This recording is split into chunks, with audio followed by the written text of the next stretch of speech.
Well, it's Groundhog Day. Again?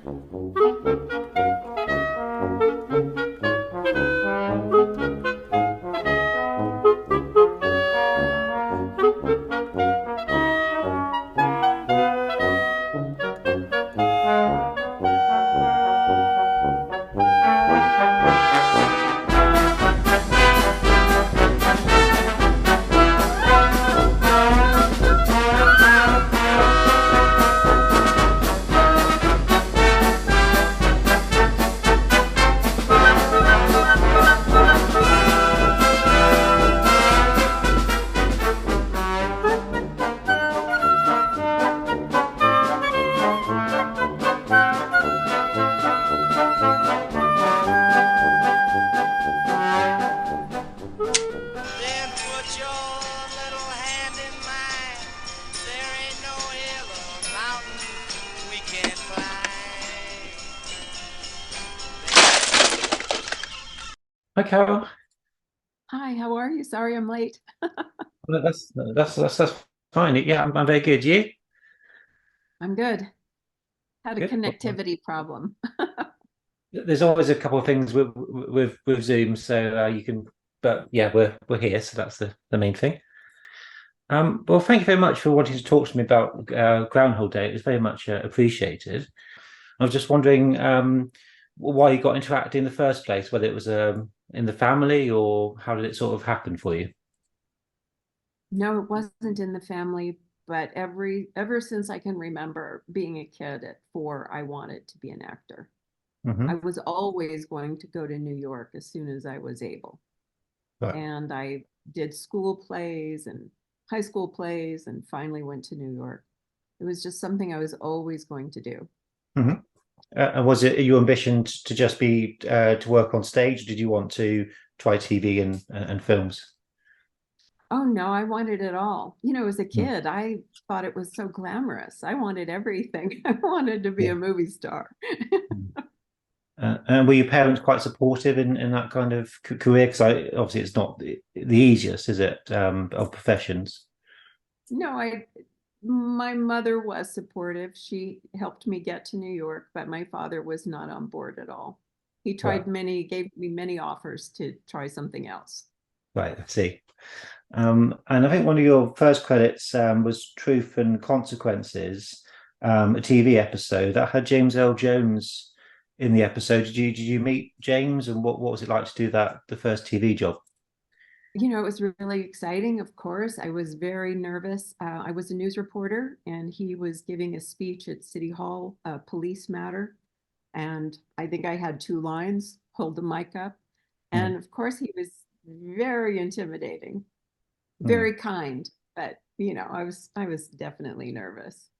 He's done a few plays over here in London, and I've met him at the stage door after I think it was Cat on a Haunted Roof he was doing. He was lovely. He just went to his car and his sort of his driver's sort of way to take him off, and there's a few fans waiting for his autograph, and he just round down the window and just talked to everybody where they were from and what they were interested in, and he seemed to be very much a people person.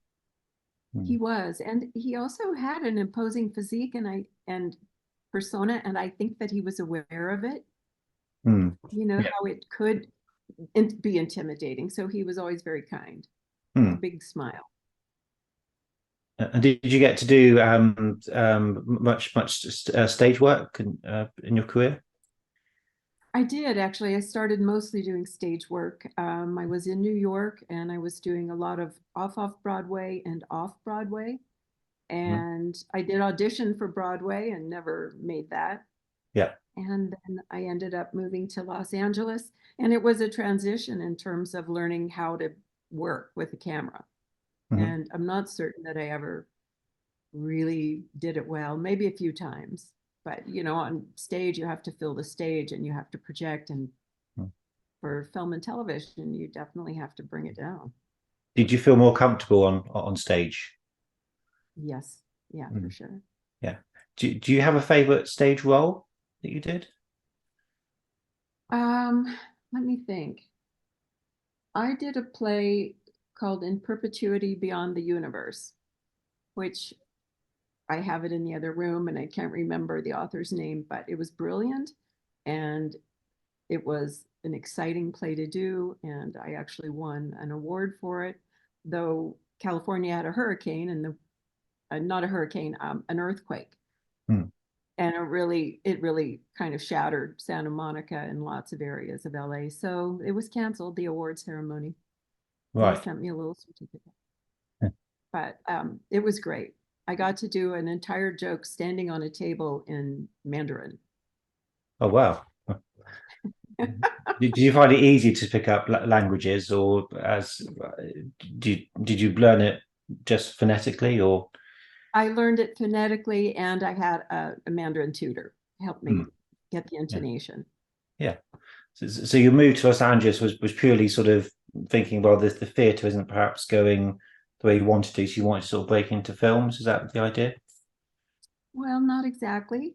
Personal matter Hmm. came about, and my husband and I split up, and I said, okay, I'll just go to Los Angeles. And I had been out there with him and prior visits and had some luck. I called up William Morris and I said, I'm in town for a couple of weeks. Can you send me up? And I went up for things and I got a lot of callbacks. Again, I didn't get one, but it was encouraging. Hmm. So Yeah. I wanted to stay out there. And when Hmm. we broke up, that's what I did. Yeah. Before we get on to Groundhog Day, you did a film defending your life, and that had Meryl Streep, Rip Torn. Was that an interesting film to do? Yes, it was. It was really fun. The audition process taught me a lot, actually, about auditioning because it was an Albert Brooks film, and Hmm. the casting director had requested us to have a fight. And I was paired up with a very tall actor, and she said, okay, go. And oh my gosh, this actor just sort of started screaming and yelling. And literally, I was trying, but I was so overwhelmed with his energy. It wasn't even a conversation. He was just yelling that I just stopped and hung my head and went, well, I'm blowing this audition completely. And then I looked up at him and tried again. And I think that is the moment that's what Albert told me. I had to meet with him privately. He told me that that was the moment that he knew I was the right actor for that part. So Velvet was Because it quite was good an too. honest moment, it Yeah. wasn't people. He said Yeah. everybody was screaming and not listening because they wanted to show that they could have an argument. Hmm. So, Yeah. So Albert was quite nice to work with, it sounds like. oh, he was really, really sweet, very sweet. Hmm. And he, it sounds ridiculous now, but he said, I think you might be too pretty for this role. And I said, oh, trust me, I am so not. I really dressed up for you. And so I said, I have pictures. I went and found all the ugliest pictures I had of myself, candid, and sent them to him. Hmm. And he looked at them and go, yep, she can be ugly enough. So he cast me. So Groundhog Day comes along. I just wonder if you could tell me the process sort of briefly of how you became involved with the film. Well, I knew Erica and Harold socially, Mhm. um, met them through other people. And on the rare occasion, we would meet for lunch. And I think it was Erica. I heard this. Erica didn't herself didn't tell me, but I believe she's the one who suggested to Harold that he read me for that part. Hmm. It was at the end of the film. Most of it had already been shot, and they were back in LA for the last bits. Mhm. And I think he saw 5 people, he and Trevor. So it sounds like a fairly straightforward audition process. Yeah, they just had us up to their offices on the lot Mhm. and gave us the script. And we read, though we did have to bring a reel. I did. I know there were some actors who had certainly more, they were well known, more well known, and they had a lot of recognition who did audition for the role. So I had to bring a reel of some work. Hmm. And I had done some sketch bits for a comedy show that was going to be aired on cable. And it was up for an ACE award, but it never got picked up. but I Right. had some funny bits in it. So I gave them the Mm. reel they could see. So doing sort of straight to camera stuff, and also your previous playing a reporter again, I suppose, kind of fed quite naturally into this role. Right. And really they had us read on the sofa in front of them. Hmm. We, just that was it. It was a one off audition. They were at the end of the film. They wanted to wrap it up. They weren't even sure, I think, that this scene would be included or Oh, parts right. of it Yeah. wouldn't be included. Hmm. So they just want to get to it and get it in the can. So was it just sort of a 1 day deal, or a couple of days shooting? It was actually one night. What they did was we all got they rented out a television station, KTLA, and they were going to shoot it in their studio so they wouldn't have to set up anything. Mhm. And our call, I believe, was about 9 p.m.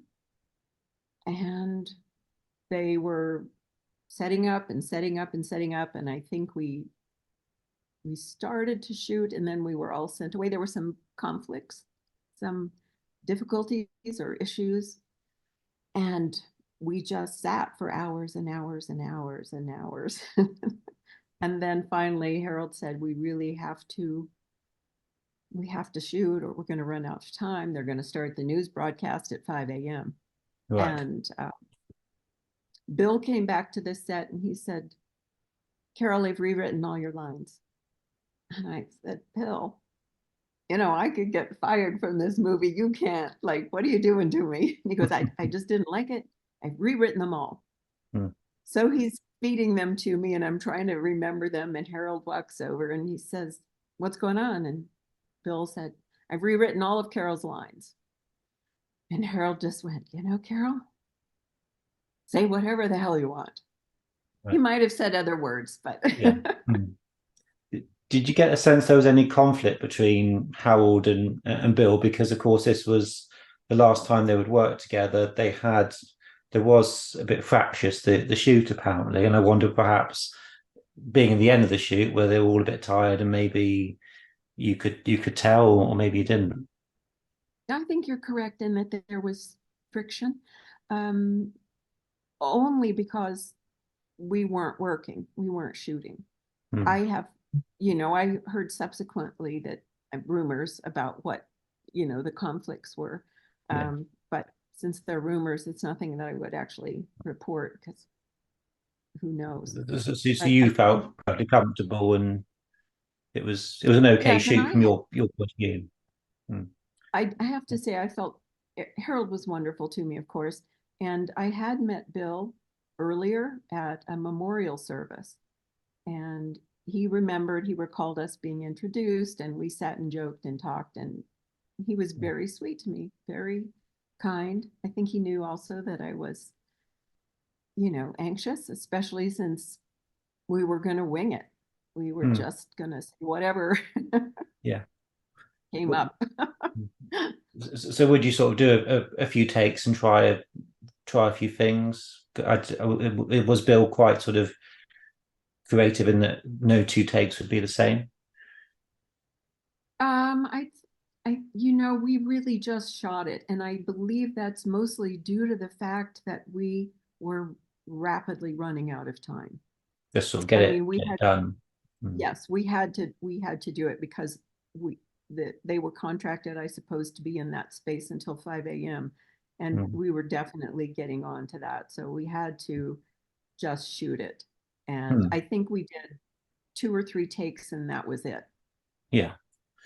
I'm not sure if they were even around when you were, because they're in the same scene as you, but they're shot separately. So whether you were or not, I'm not sure. But I wonder whether you would have met Chris Elliott, whether he was around, because there's another scene with Bill and Chris, and also William Garson, who plays sort of like the assistant in the station. Right. Willie and I did sit around and just talk. Mm. I don't remember meeting Chris. Of course, I knew who he was, but Mm. I don't remember him being there, and at least on the set. And Willie and I just sat and talked while we waited Mm. for a while, and then we'd go back to our trailers, and then we'd get together again. So He was William, very, very sweet person. because I was going to say he sadly died far too young at Yeah, 57. I was actually really shocked. Yeah, But yeah. we did not remain in contact after this film, so I can't claim any relationship there. I suppose that's part of the actor's life, that you kind of fall into people's lives sometimes quite intensely, and then you may never see them again, or maybe it's 20 years. So is that something that you got used to as an actress, sort of the nomadic sort of side of it? Yes, yeah, I think it just is part of it because you do see your friends, you'll see people you've worked with, in a film or in television, and you can always reach out. But it's, and let's face it, at the level, the kinds of roles I was doing, I was never starring. So it wasn't that, I was in every shot or in carrying the film or in most of it, and people were around me for weeks at a time. I Hmm. didn't have that kind of career. Hmm. So Well, unfortunately. well, I suppose I think sometimes people think acting is not as difficult as it is, but if you think of the number of stars that are out there that have a career lifelong, you could name them on both hands, couldn't you, really? So I think most actors are jobbing actors, and a lot of the time it's waiting for the phone call, the phone to ring, and sometimes it doesn't. Right. Um, And so- that's eventually why I left Los Angeles. yeah. So you just You wanted just someone a get to a bit, certain age. yeah. Pardon me? So you just wanted, so you kind of sort of fell out of love with the business a little bit, and just wanted to sort of try something a bit more secure, perhaps. I would say no. I never fell out of love with wanting to do it. Mm, Um, Even now, when I see people I know or worked with, I feel this pang in my heart. But mm, I also understood as I was getting into my mid to late 40s, there was no work because there were name actors doing the kind of work that I would be called up to do. mm. Because most scripts are not written for women of a certain age or after a certain age. Yeah. And there are all kinds of brilliant, brilliant actors who'd been working for 20 or 30 years Mm. who, I'm not going to get anything that Deborah Winger's up for. It's not going to happen. I saw a play recently in London with an actor who had a very small part in one of the Bond films, the recent Daniel Craig films, and he was the lead in this play. And a few years ago, I saw him in another thing, and he was like the co-lead. But in the film world, he's a very, very small character, and I don't think people understand necessarily how talented and what range actors have in films that are just such a small part. So what you've got to do to become a huge actor, I don't know. It's certainly not anything to do with talent. I don't know either. I don't. I know I lost a lot of roles. People would say, "You're too small. You're too short." And Right. I did a lot of acting work on apple boxes, Yeah. just Yeah. the crates to be tall enough for the Yeah. person I was working. So I understood, but who knows? It's always a combination of things. Um, I wouldn't say I ever thought I was particularly brilliant. I knew I was good on stage, but I Mm. think I never worked enough in front of the camera to be completely comfortable. Yeah. And I think when you are, that's when you shine. Mm. That's Oh when yeah. you become more magnetic. Mm. And did you meet Andy McDowell? Was she on set? She was not. She was not there. Mm.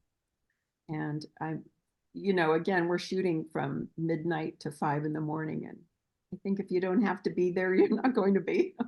I had wondered from the way it's cut together. You can, if you break it down, you can kind of work out that it does look like it's somewhere else. So I was just wondering, did you see the film when it premiered, and did you like the finished film? I did. I went to see it. They had a premiere. I think it was in a Westwood theater. I'm not positive, but I was very excited. Everybody was there, and it was fun. Hmm. It was really fun. Yeah. And of course, I'm at the beginning, and I always feel like the credits are rolling over my face, so I'm not Yeah. really, Mm. scene, but I was happy with it. Oh yeah, yeah. And I suppose nobody could have predicted the success the ongoing success it has. It comes out every February 2nd. I think it always helps if a film has a specific date. Yes, yeah, Just, it does. but does it take you a bit by surprise that you're part of this sort of huge film? I feel so lucky. I really do feel lucky in that in my career, the films I did considered A-list kinds of films, you know. Hmm. The one with Meryl Streep and Albert Brooks was also a really great film, though I don't know how many people have seen it. I did Moscow on the Hudson with Robin Williams, though my whole weekend of shooting was edited out of that film. Oh, So my good fortune was that when I was making movies, I was making movies with really terrific actors and people in the business. hmm. So for me, it's fantastic. And a friend once sent me an article that it had been included in the Smithsonian, and it's here. So that's fun. You know, people are shocked when they find out I was in that movie. I have to ask, what was Robin Williams like to work with? Oh, he was so sweet. I was an extra on that film. It was Hmm. my first acting job, and they were they were going to film a particular thing at Avery Fisher Hall, or what was then Avery Fisher Hall. And he pulled me out of the group of extras and said, "You're going to be with me." And he teased me about a little pimple I had on my face, made fun of me the whole time. And then we did our bit, Hmm. and he was very sweet, very sweet. I've been really lucky that major stars that I've had the good fortune to work with were all exceptionally kind. Nobody nobody ever gave me a hard time or made things difficult or uncomfortable for me. Hmm. Was Robin one of those people like most comedians couldn't really switch off? He was always performing for everybody. Was that your sense? Yes, yes, Hmm. yeah. I think if he was switching off, he wasn't there. He may have been you know, in his honey wagon or wherever he was. I don't believe that when he was in front of us, he was always pretty much Hmm. gearing himself up for the next take. So he was, you know, riffing. Yeah, I would have thought that Bill Murray, although a comic actor, very much not a comedian. I take it that he was more traditional in terms of in between the takes and not so switched on in that way. Correct. He Hmm. really wasn't. He was there. We were there just to get it done. And Hmm. also sweet, made a joke or two in between, but we were just okay, set, we get ready and do another take. Hmm. And how do you find that Howard sort of was as a director, say compared to other directors, in terms of you think he's very much an actor's director, or what's kind of his approach? I believed so. Again, it was only that scene, and he really said, Carol, just do, you know, whatever you want, say whatever you want. We Hmm. just got to get it done. Yeah. So that's pretty hands off. And I did just kind of make up lines in my head, trying to get them out. And I don't know, my bit is so small, but my hands are kind of patting the countertop because I'm so, you know, I'm a little like a deer in the headlights, Yeah. trying to figure out what I'm going to say and make it look Hmm. right. Yeah. Yeah. But he Uh, was very kind. Every single person that I worked with at that level was very kind. is it your experience that most directors kind of trust the actors and they just let you, or have you had experiences where they've been a bit more sort of with notes and not controlling, but a bit more sort of, you know, more input in that way? From my experience, there wasn't much input. There were a few run throughs, a few rehearsals, but not much input. Hmm. Um, and you know, it's hard to say if that's because my role was small enough that the input wouldn't have mattered enough. You know, like it's not something we're going to focus on. We're focused on the star in this film, not this Yeah. bit. Yeah. So it's hard to say. I think you Or I mentioned, was just so great. yeah. I'm sorry. I think you mentioned Howard Feuer, the casting director. Do you know much about Howard? I don't remember him except that he was also really fun. And I met his son. Um, and I think he was going to follow into his father's footsteps at one point. Hmm.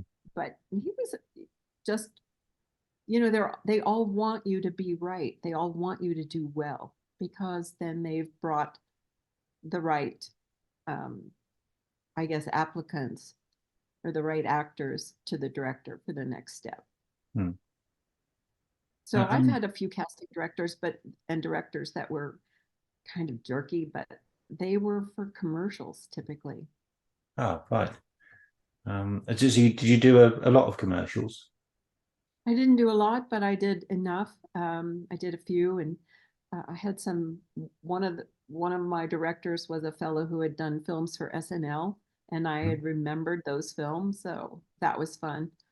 But a lot of my commercial work took place when I was living in New York, Right. and it was just a different feeling. Yeah. There was a lot of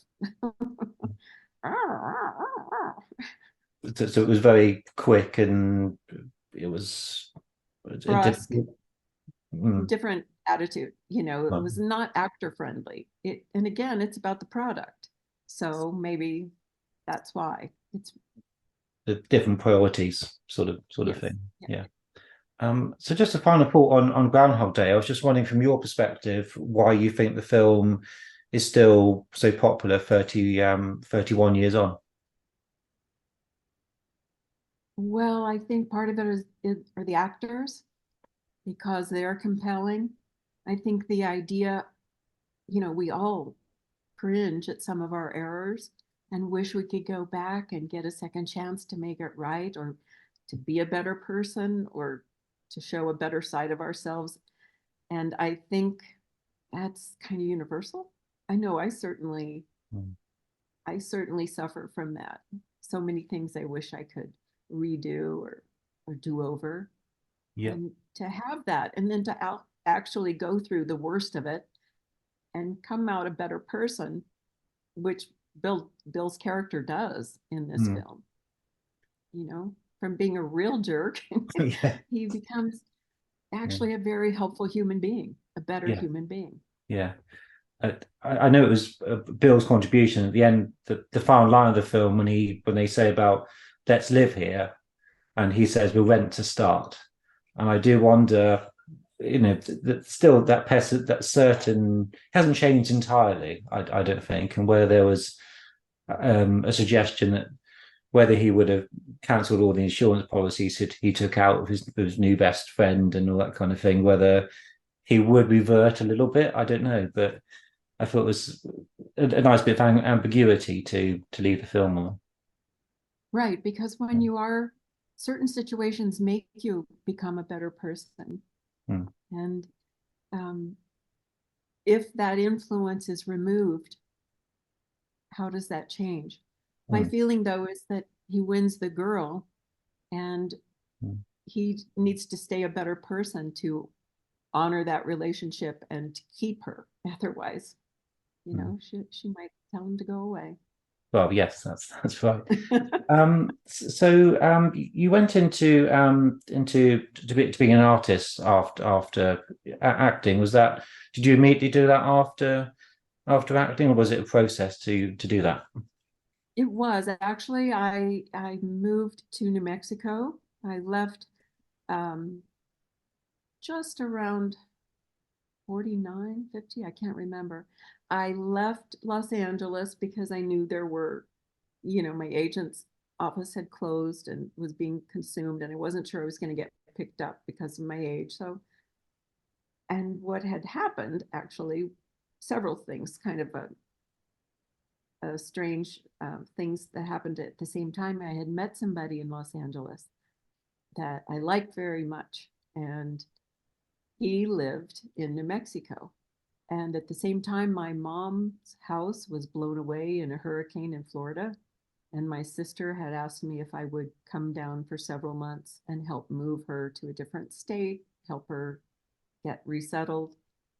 And So I said yes to both of those possibilities. I left LA, put my things in storage, and on the way back from helping my mom, I stopped in New Mexico and I stayed there.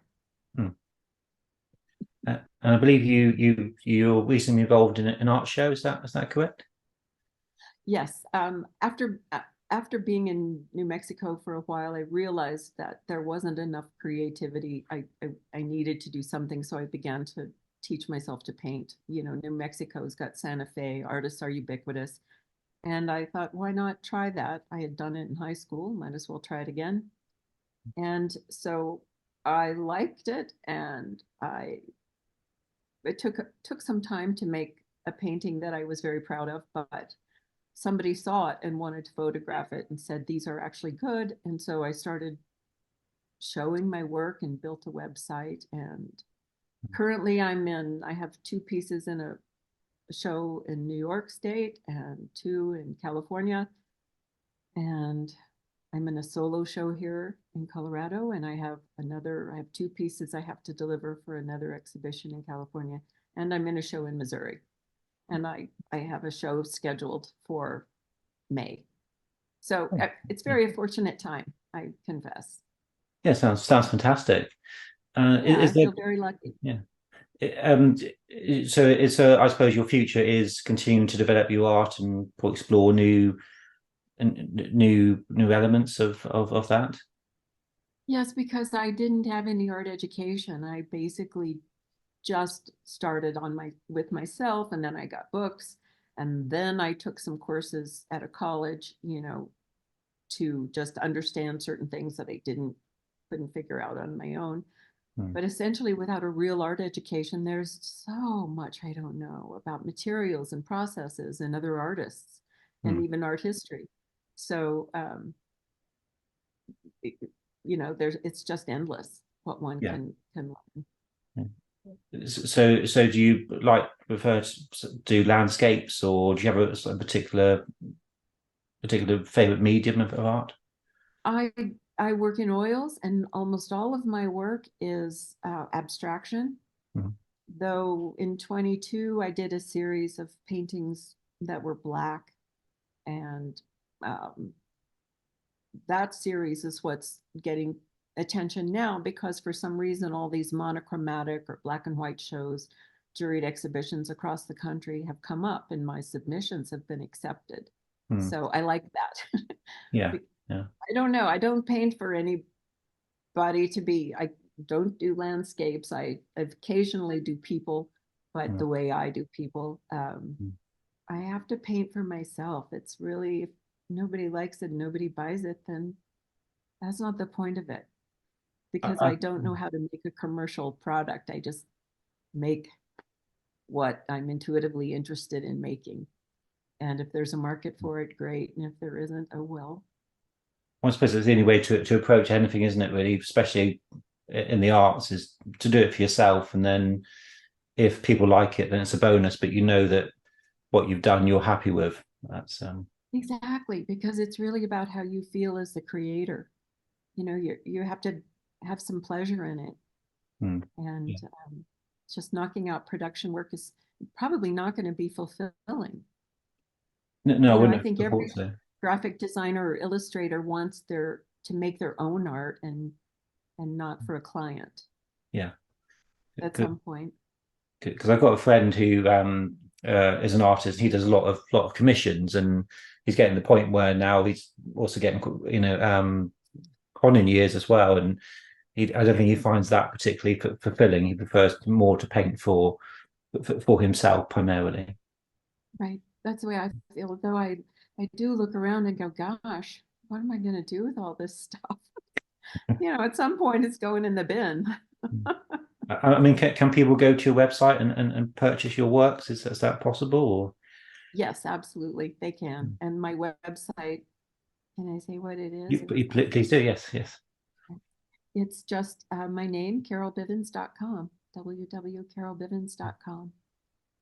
And I think there's a bit of information also about how you got into art, and so there's a bit more information about you as well as some pictures of your work. I have an artist statement and a bio, and I also have a CV so that the just the publicity or books or exhibitions that I've been at are listed as well. Have you been in art books and things? Did you say, or was it or these inspirations? Or I did have a. It depends on. Well, it's not a printed art book, but I guess it is. I had something out in California a couple of years ago at the Sassy Museum, and they printed a book. And interestingly enough, a lot of exhibitions and galleries are printing books of some of their exhibitions, and you can then buy the book. Yeah. So that's the kind of thing. I have been in publications. There was uh, an artist out in Los Angeles who did a photography series that premiered at the Santa Monica airport, and he took pictures of LA artists and others. And fortunately for me, I was one of the others that got to be included in that exhibition. So. And you did go back to acting briefly, I think in 2003, you did a couple of TV episodes. How did that kind of come about? And are you open to doing more if the phone rang? I keep my unions active. I keep paying my dues. So of course, in my heart, I would always like to go back to it, or have the opportunity to work again in that regard. Yeah, and I auditioned. My agent said, "Hey, you're going to go up for this television show, and it's a recurring part." And it was great because I ended up getting it, and I felt good about the work. Like I knew I understood how to do it, and I killed myself, and I got to see myself lying in a pool of blood. Right. So that was kind of fun. Yes, it sounds very interesting. Yeah. Did you find that the business had changed much since you left it in '93, coming back in 2003? Was it kind of pretty much the same? For me, it was pretty much the same. It just really was pretty much the same. Though now it's been what, you know, almost 20 years. I'm sure it's very different. One of the big differences is technology. You don't have to necessarily show up at a casting office and be put on tape. Everybody submits reels, and then people cast from those. So I never had that experience. Yeah. No, I never had to create a reel and send it to somebody. It must be quite difficult auditioning like this, recording yourself, sending it off, and so I think perhaps in some respects you had the best of it in terms of it was more person centered, really. Yeah. I agree. I think when you're getting there and there's feedback and there's an energy about it, it's much simpler than sort of doing it in your own little microcosm and hoping that it read well. The only good thing you can do is review it and see if you're doing something weird or twitchy or your earrings are too big and they're distracting. So you can fix certain things. Yeah. But techno. Yeah. As you mentioned AI, there's a big worry, particularly for artists. You can just type in what you want a painting of, and the technology will bring it back in a few seconds. From your experience of the art world, how are people kind of viewing the danger, and what are your thoughts on it? Well, I think it's mixed. I don't think anything is off limits in art in the sense that any tool you want to use, whether you project an image and then trace it, or you draw it freehand, or you get on Procreate or Photoshop and you manipulate images and then paint them. And AI, somebody is still running that through and making edits and changes and rerunning it again and seeing what that looks. So I don't think I don't mind it. I think there's a room, it's a big world, and there's room for all of it. Whether AI and artificially created artwork replaces human beings, I don't think so. No, I just don't think so. yeah. I think it's sorry, go on, Carol. People are always going to be painting and making art. Cavemen made art. People are always going to be doing it. Yeah. I think it's just an interesting tool, a bit like when CGI came along. People thought it was going to change everything, and it did in many respects. But it is just another tool in the artist's box. So as long as it's kind of kept in check, like anything, then it should be fine.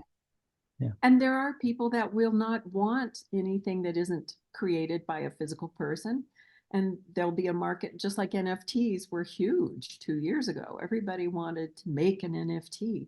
And you really don't hear that much about them now. They're still out there, they're still selling. I have friends who have bits of NFTs, but what's an NFT? That, oh gosh, they're now that you're asking me, I can't remember it, but they're the generated images that you own bits of. Okay. Yeah. You know what I mean? I have a friend who owns a piece of a Banksy NFT. Yes. I know what you mean now. So, yeah. Right. So now I can't believe it. I can't recall what the initials are standing for, because I really looked into it and I thought, should I make this? Is this a way I want to make art? And for me personally, it wasn't, because I like painting. I like the smell of the oil paint. I like the way it fills the brush and goes on the canvas or the panel. There's all these visceral elements of art making that for me are pleasing and part of the fun of it. And I think people that will buy artwork, you can see the brush strokes. There's something about, I think, human created art, just as it is with having a physical book compared to reading something on a computer, or you're not going to replace that human tactile element, I don't think. No, I agree. I mean, we all use maybe ebooks, but in fact, there's nothing like a great bookstore. Oh yeah. I love prowling around a bookstore. Yeah, something very sort of sensory about it, and quite sort of seductive. Well, I think that's probably a lovely place to end it, Carol, unless there's anything you wanted to add to our discussion. No, thank you for this. It's been fun. Yeah, it's been lovely to. I've been sort of nervously going, do I have anything to say? But oh well. Well, yeah, I find a lot of people I talk to are not entirely sure what they can contribute, especially things that are so long ago. But once you sort of start to peel back the layers, I find that for the most part, there's always something interesting to explore. Some bit there, and if I end up on the cutting room floor, it's okay. I still want to know when it's done. Oh, no. Oh yeah, I wouldn't do that to you. But I've got to try and get a few other people lined up. I think probably because my timing was a bit wrong in the respect that I contacted people in February when they had probably been contacted to death about the film. So maybe in a couple more months, people will be a bit more receptive to it. Hoping I might get Danny Rubin, the screenwriter. I have sort of talked to him before, so but he seems to be quite busy still. So, but I'll certainly send you. Get in touch with Trevor? Oh, sorry? Albert? Did you get in touch with Trevor Albert? No, I don't think I found him. No, I think I might have tried to, but I don't think I came across any details for him, unfortunately. Can you tell me the other actors I mean, obviously Bill and Andy. I assume Bill and Andy, you can't even find who represents them. It can be quite difficult to find people. I mean, I have tried, of course. Chris Elliott again is difficult to find. I can't remember the name off the top of his head, but top of my head, but the guy who plays Ned, the Stephen Tobolowsky. That's it. So I'm trying to get hold of him. I do have what person who did some of the music arranging. He's quite interested in doing it, and he does pretty much any film you mention in the last 30 years he's been on. So that would be quite good. But as soon as I have a names confirmed, again, I'll let you know who they are. But it's one of those films that surprisingly is not that easy to get hold of people from.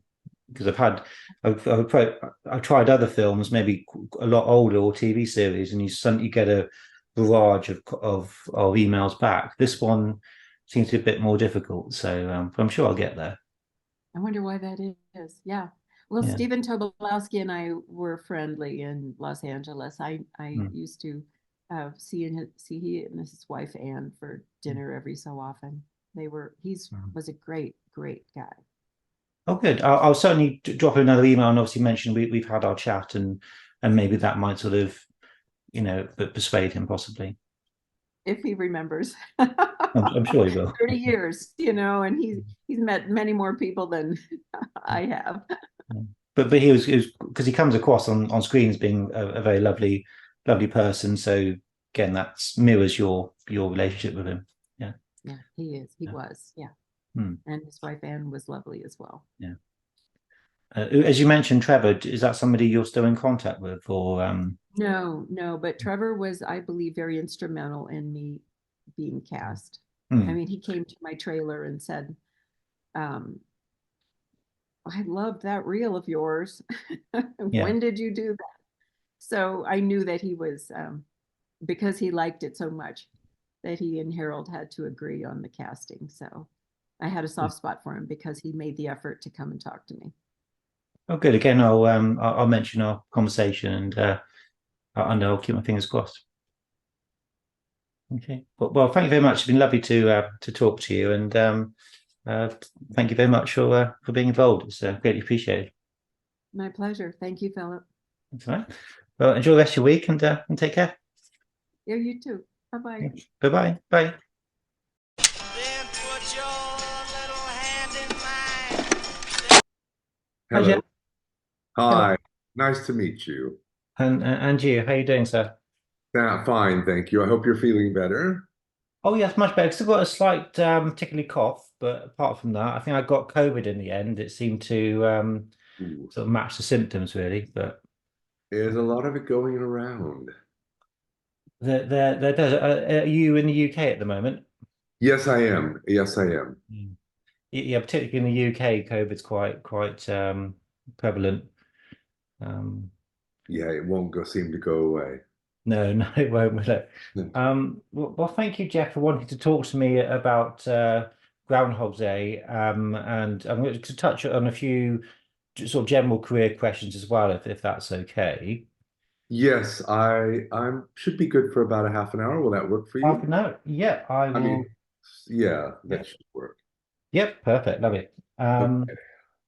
So briefly, I just wanted to ask you, because my events are very much about the people as well as the topics. Did you Okay. always want to get into film music? Was there a certain reason that took you down that path? Oh, I hadn't expected this to be about that. Well, yeah, I certainly from university age, I started thinking about film music as a career. Mhm. Yeah. Yeah. Were your parents musically inclined? Was it kind of sort of in the family, as it were, or? Not necessarily. We were sort of given piano lessons when we were young. Yeah. I'm sorry for seeming reticent. There are a lot of podcasts, and I did one earlier today about my sort of the history of my career. So I was expecting us to talk about the film, but Oh yeah, yes. I just thought that was just might be a little interesting introduction, but I'll cut to the sure, real of course, juices you're of right, it because now. not everybody that watches this is going to know, about those things. Okay, well, Yeah. yes, my parents were no, I didn't necessarily grow up in a salubrious atmosphere of music, aside from the 70s and what was on the radio, which was really cool. Mhm. But then I got interested in orchestral music and then eventually film in my late teens, early 20s. Oh, lovely. I have to ask you about this film because it's one of my favorite films. Yeah. Robin Hood, Prince of Thieves. Do you have many recollections from that one? No, I wasn't involved in that, but isn't that the one that my colleague Hummy Man did the music for? Well, that was Or is it Michael Kamen? the Michael Kamen one. You weren't involved with that one. I don't think so. I did Oh, a couple of things yeah. for Michael Kamen when I was working with my employer mentor, Christopher Palmer, but I can't recall that it was that film. I think there might be an error on the internet. I think. Wouldn't be surprised. They do Yeah. exist. Oh yes, they do. What did you But read on the internet regarding that? that you were down as an orchestrator for that one. So Oh, really? Well, maybe yeah. I was. That was a long time ago. Mm. Well, you got so many credits to your name, of course. They must sort of mount to one sometimes. But was Michael Kamen quite a nice person to know? Again, he's one of my Michael favorite Kamen was composers. really cool. I do remember going to his place in the Notting Hill area. In fact, he lived not far from Rachel Portman, who I worked for many, many years. Yeah, no, he was really nice, and I love his music too. Mhm. But it's funny, if I worked in that, is Christopher Palmer's name credited on that? I'll have to look. All right. I'll look him up and I'll let you know. Christopher Palmer. I mean, if I had Mm. worked on that in any sort of way, it would have been late, very end of the 80s or early 90s. I don't remember when that film came out. Yeah, that would be 91. So you might have been on it if you were on it, sort of early 91, maybe late 1990s, sort of No, time. that's possible then. That is Mm. definitely possible. I think they did have a number of orchestrators on the picture. So Yeah, and if I did do something, it might have just been a few cues. You know, some of the films that are I'm credited to, uh, I'm part of a team, and my core clients and core team, usually I am a big part of it, but every once in a while we just do a few cues to help someone else out, and we get our name on, but they never put a percentage next to it. all right. Yeah. So how was it that you came aboard Groundhog Day? Well, by working with George Fenton, who I hadn't been working for long at that point, Christopher Palmer worked for George on Dangerous Liaisons and a couple other things, and then I assisted on We're No Angels. And George was doing Memphis Belle, and Christopher wasn't available. He called on me, and we seemed to get on really well. So he kind of took me on board as his orchestrator. We did Memphis Belle, and then, oh God, I remember, but I know we did The Fisher King in early '92. Groundhog Day was '92 as well, wasn't I it? was well, '93. it came out in '93, so I think it was I obviously think it was shot in '92. yeah, I think we scored it sort of fall of '92, if I remember right. Hmm. Yeah, so that's how George was hired as the composer. Mhm. I think it might have been the first time he worked with Harold Ramis too. I think it might have been, yes. Yeah, Yeah, so I yeah. can recall. And so what is the relationship in terms of with so what makes a good orchestrator? What is kind of do you have certain boundaries you have to be within, or can you sort of contribute different in Well, different that ways? depends on, on the composer, on the project, sometimes even on just individual pieces in it. Uh, Sometimes composers are fairly complete in their sort of condensed sketch form, if nothing else, certainly in all the music. And an orchestrator's job is to just kind of polish it up and touch it up and put it into full score. Other times they'll give us maybe a lot less information, and maybe there's an unspoken relationship and they trust us. Maybe they'll look over it, maybe they won't. Um, and we might be given license to create, accompaniments and counter lines and decide when it gets a little bigger, or maybe, when the color changes. So it can, an orchestrator's role is quite unique in that it can be, there's a broad spectrum. And then other times we might do things like maybe the composer's working on the score and there's a few source pieces that need an arrangement for a marching band or a big band, and they might just hand that off to us. On the Fisher King, that beautiful waltz in Grand Central that George wrote, he entrusted me to a decent amount of the orchestration. And I think the only reason I did it so, if I may say, successfully and beautifully is because I was really involved working with Christopher at the time, who was a brilliant orchestrator, arranger, and I think I learned a lot from him.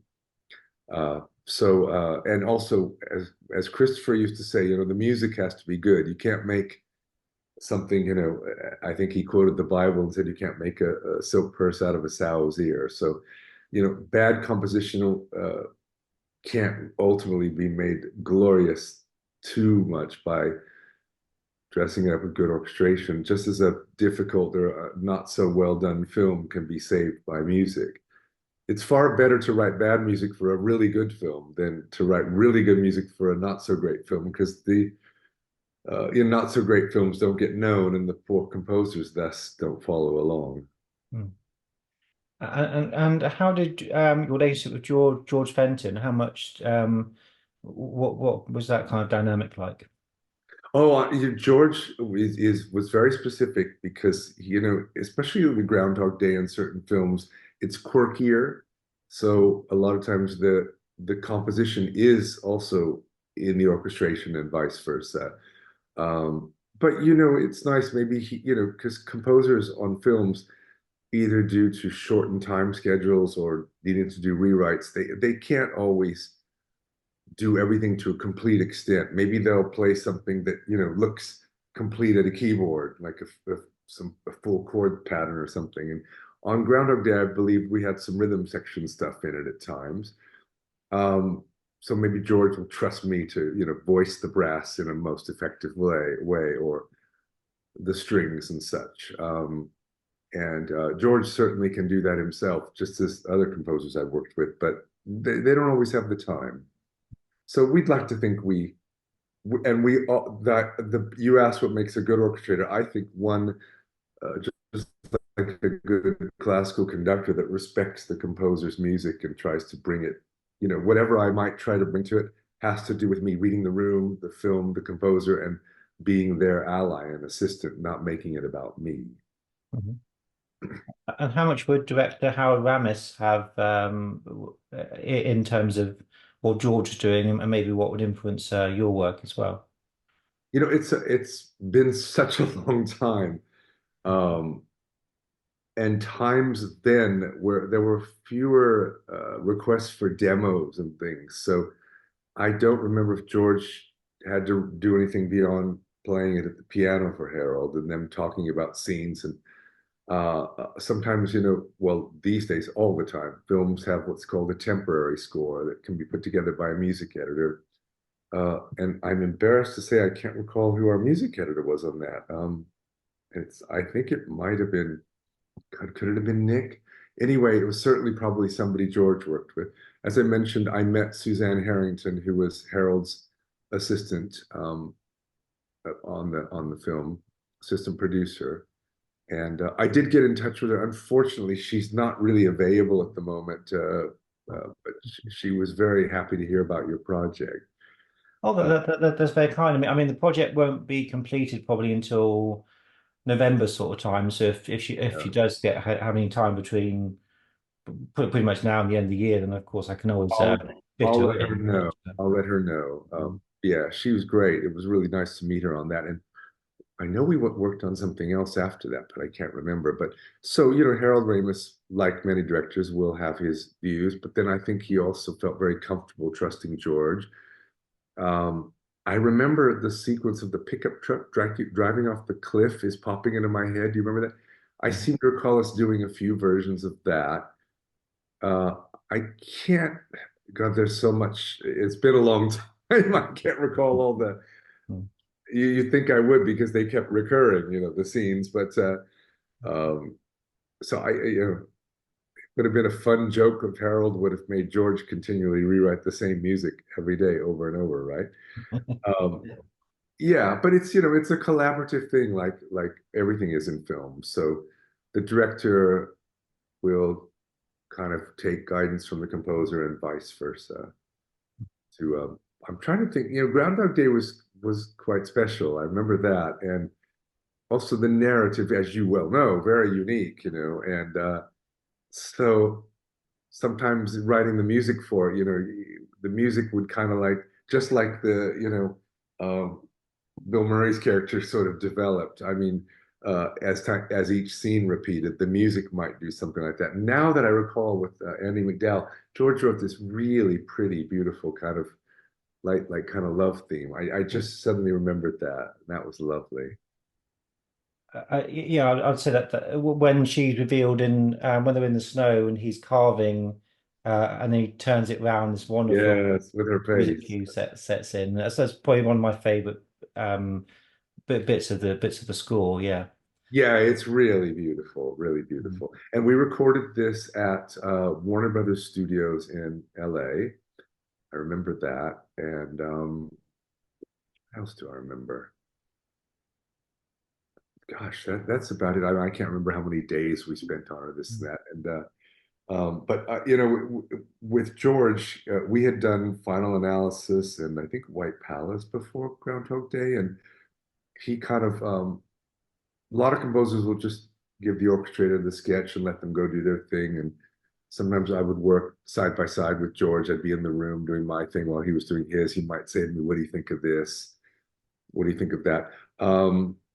So yeah, it was really fun. I can certainly say that. And I was at the very beginning of my career. I would have just turned 32 then, and had yet to meet, which I did next year, Mark Shaman, who became a big part of my career. Wonderful composer. I hope you know his works and all the films we. The name is familiar. Yes. Yeah. Yeah, and then James and Howard a year later. So George was I met in England, but he kind of was part of what gave me my entree back into LA, even though I am from LA and had just a few years earlier started coming to London um, to do work. So yeah, yeah, but I definitely remember it was fun. Good, good. Because it's quite a sort of I think there was a lot of anticipation with Groundhog Day. It had of course Harold and Bill Murray, so it was anticipated to be a success, but still a sort of relatively sort of smaller picture. How much sort of time would you kind of have to perhaps sort of do you get more time with music these days than you did back then, or is it kind of it's not really changed much in Um, terms of scoring process? oh, it's hard to answer that. It's always felt like there's some sense of urgency, no matter how much time you might feel you're given or not. And you know, with that goes often very little sleep, often especially as you get closer to the recordings. Yeah, I don't recall what our timeline was on that. You know, I don't recall that we necessarily felt like panicked with very too little time. But you know, an average you could be about 6 weeks, but it all depends. You know, sometimes a composer knows about a project way ahead of time, and they might start pondering ideas, and other times they'll get dropped in at last minute when you know the last minute choice is made. But I would say it never feels like there's enough time. Let's put it that way. Yeah. On the Um, other hand, if there was more time, we might, waste it. So, it's kind of like that typical law that, you fill the void that's given to you, as it were. but you having a bit of pressure kind of helps Pressure helps a the lot. Yeah, of game. course it does. It Yeah. galvanizes you. Yeah. There are some songs in the film and also some source music. The With Sonny and Cher is being the most famous. Yeah. yeah, which I believe was the writer Danny Rubin always had that in every version of his of the story. So that was something that Danny brought in.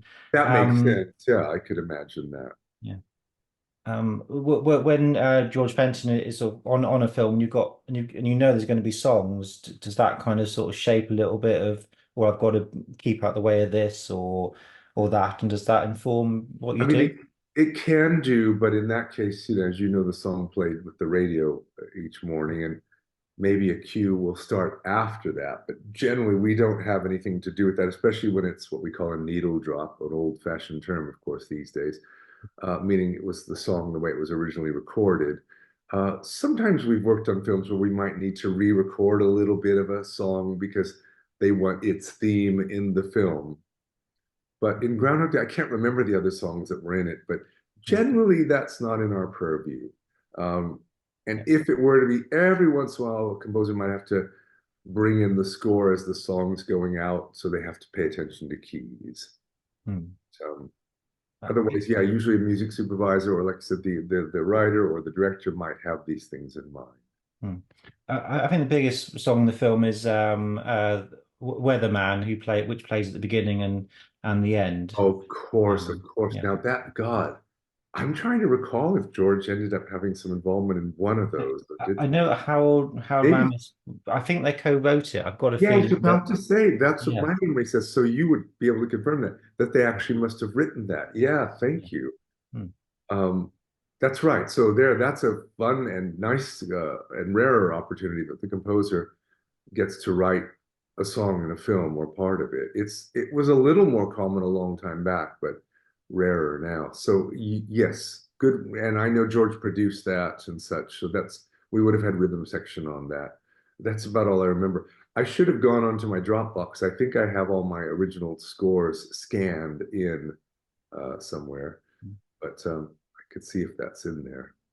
Oh, yes, that sounds very, very interesting. Well, I think what's interesting about Groundhog Day is, although it's a comedy, the music isn't comedic. But there is occasionally a little bit of but it's played quite, quite straight.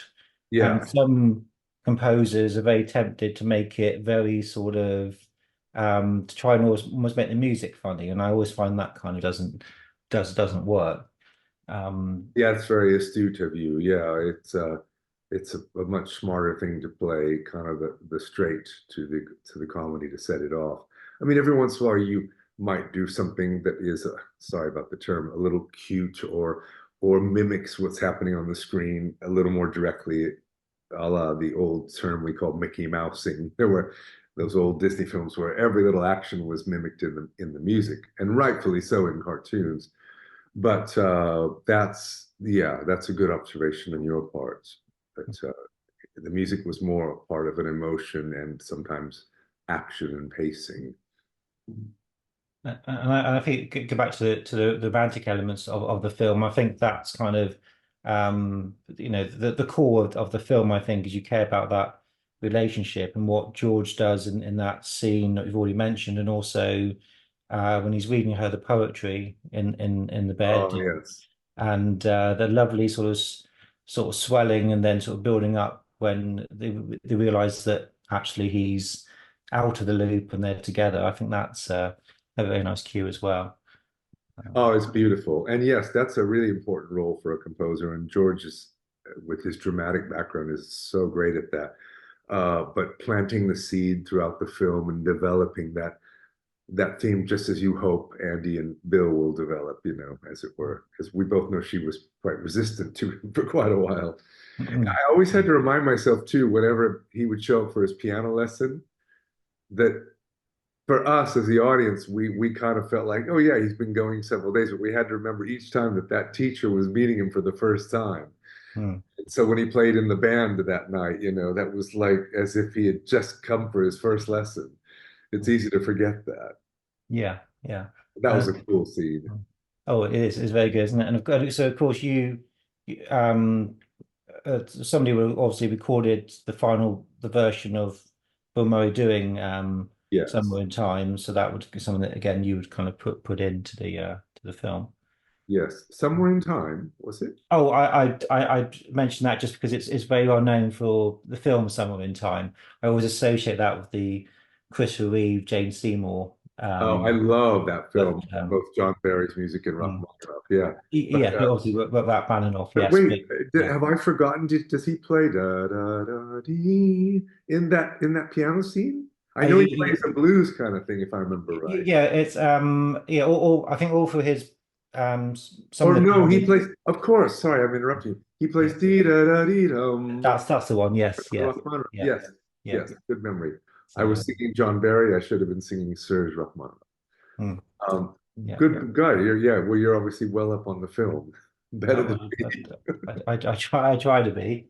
So are would you have seen the film at the time? Would you have gone to the premiere or seen a crew screening to see the final results back in '93? I'm certain I would have gone at least to a cast and crew screening after, but and we will see the scenes beforehand, of course. Back then we had them on video cassette, but yeah, and orchestrators usually don't get invited to the premieres; they get invited to the cast and crew every once in a while because I've had a little more of a significant role. I will get invited to a premiere, but yeah, I think I remember seeing it as a cast and crew. It's terrible to say, but yes, it is a long time ago. It's literally half my life ago. Hmm. Uh, I just realized that right now. It's 32 years ago. Is that correct? No, 31. Uh, So yeah, yeah, 31, yes. I keep mixing up because I know we scored it in 92, but it came out in 93 on Groundhog Day, obviously. So I keep mixing up the years. Hmm. Yeah, very easy to do, isn't it? So were you surprised by the reception of the film at the time, that it was so big and it seemed to sort of resonate with so many people? To be honest, I wish I could recall. I think when it came out, not long after that, I met Mark Shaman. I mean, my career suddenly kind of really, I started to get a lot of work and was busy. And uh, I can't even recall if I would have went to the cinema to see it. Um, though well, if I saw it at the cast and crew, I may not have. My point being is, uh, I can't recall. I do remember the first early years of my career, always hoping the films I worked on would do well. My God, I can't recall any memory of, thinking, oh, wow, this is really popular. I may have, and I know over the years following, I would mention that as a film I worked on, knowing it was well known. And I kind of love it that you mention it now, and even like young people know it. You know, so you all who are younger than I, but yeah, it's it's a long time ago. Well, I think when I was in my 30s and guys that were my age would talk about films they worked on as though they barely remembered, I'd think, what? How do you not remember that? But now I understand. Yeah, I think is that because films, especially if they're remastered and they're on 4K, they look like they were filmed yesterday, and suddenly got to remind yourself that Yeah. these things are starting to get a bit old, sort of, or at least a bit more seasoned. Well, Um, and there was a yeah. period of time when Groundhog Day came out, it wasn't a terribly long period, but as you well know, I mean, people used to think it was weird I'd never seen The Godfather till much later in life. And I said, well, when it came out, I was a little too young to be allowed to go on my own. Then it was gone in the cinema, and there wasn't quite video cassettes yet. And once video cassettes came out, I was kind of on to other things and had forgotten about it. And with Groundhog Day, if I remember right, video cassettes would have still been the thing, but DVDs were just coming in. Does that make Um, sense? Around that time, or a year or yeah, two I think more? maybe Or 96 or so for DVDs, 95. So that yeah, sounds because I remember I had laser yeah, discs up until about that 97. yes, that Laserdisc would have been sort of that early 90s sort of time. So Yeah. So I guess my point being is now, of course, everything's accessible everywhere all the time, as it were. Uh, but then, things kind of just, you lived in the present, you did them, and you moved on because it wasn't so easy to go back to them, unless you actually owned, as it were, a copy of it, mm. uh, and such. So, And of course, nobody can anticipate how gigantic the film has become. There's one TV station in the UK that will, on Groundhog Day, just show Groundhog Day the whole day. I love Just the idea that it's shown over and over, just like the yeah, play within the play, as it were, the film having the same precept. So, yeah. uh, yeah, it's really cool. I mean, it felt very innovative at the time, and it couldn't have been, it can't be easy to keep continuity and consistency in making a film like that. No, no. Yeah, and I definitely remember Harold Ramis, and God rest his soul, he left us too soon, but lovely man, really lovely man. And I don't know if I thought of it at the time, but sort of the reason I came to England and I met Christopher Palmer, through whom I met George, is because of me meeting Elmer Bernstein. And Elmer Bernstein scored Harold Ramis films like Ghostbusters and things. So I just realized that's a kind of nice little synchronicity, if that's the right word, within a period of about 5 or 6 years, that it all kind of comes full circle in a way. Oh, yeah, sort of a lovely kind of um synchronicity Yeah, to it. yeah. And I was just as you wrap up, do you have any other favorite moments from the score or the film that you can recall that we haven't mentioned? Gosh, like I said, it's been so. I do remember was it Ned, the insurance guy? It was always like, I remember watching that scene and that was funny, and the music in that was always fun to work on. But as you brought it up, I really particularly remember George's just beautiful, sweet kind of romantic theme, if you will. And yeah, I completely had forgotten about Weatherman. I'm your weatherman at the end. So yeah, I think I'm gonna have to go watch it again. It's been a while. I mean, I have it out every second of February, like I'm sure most people do. It's I love it. having it filmed that's so closely identified with the date obviously helps to keep it in, its longevity. Yeah, that's a very good point. Yeah, Um, very good but point. but I think it's mostly sort of George Fenton's dramatic music that I think I like from the. But of course, there's the franticness when he keeps meeting Ned and he gets more and more panicked at the beginning. To the music just increases in Yeah. tempo and sort of urgency. Yes, And exactly.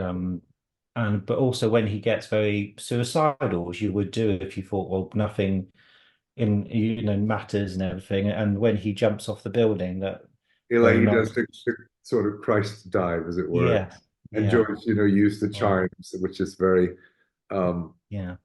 cliche is the wrong word. It's very indicative of that little bit of religioso and that kind of Mm, death knell, if you will. yeah. Yeah, all that stuff's really cool. I love that you are so interested in it and you're keeping it sort of in people's psyche. That's really good of you. Well, I try to do that, and well, a lot of I just like talking about any kind of sort of film and TV. It's quite a broad subjects that I cover on my channel. Yeah.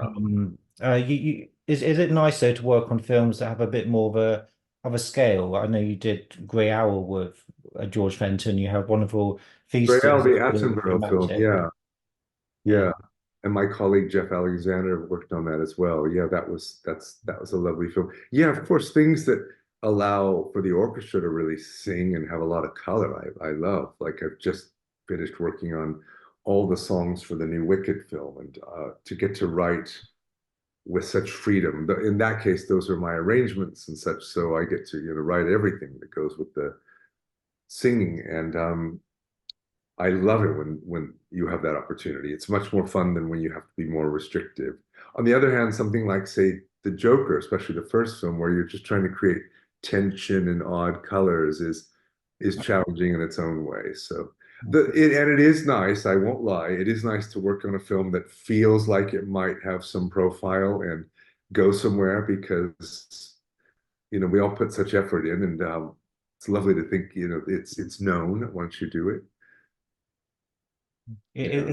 If the bigger the film though, is there more people, the producers more interested in it? Is there a bit more interference, or not interference, but more It's a kind of good eyes on? question. Involvement, you could call it, if we were being Mm, diplomatic, I guess. Um, yes. it depends. Sometimes the film becomes far bigger than anybody might have thought. Even Joker, when we worked on it, it seemed like just a more, when Todd did, Todd was in control of all of it, and such, and it didn't feel like we were working on something that would become so well known. And I know I've worked on a few other films like that. But yes, sometimes you're working on something that possibly it's a sequel, or possibly it's the big tentpole, as they call it, release of the summer or the fall. Then there's a lot more investment in it. You might get a lot more people weighing in, which is, you know, gives more challenges, of course. Mm. On the other hand, then you hope maybe that means there'll be a little more time. Like they'll hire a bigger orchestra, they'll give you a few more days of recording. Uh, so yeah, it swings and roundabouts.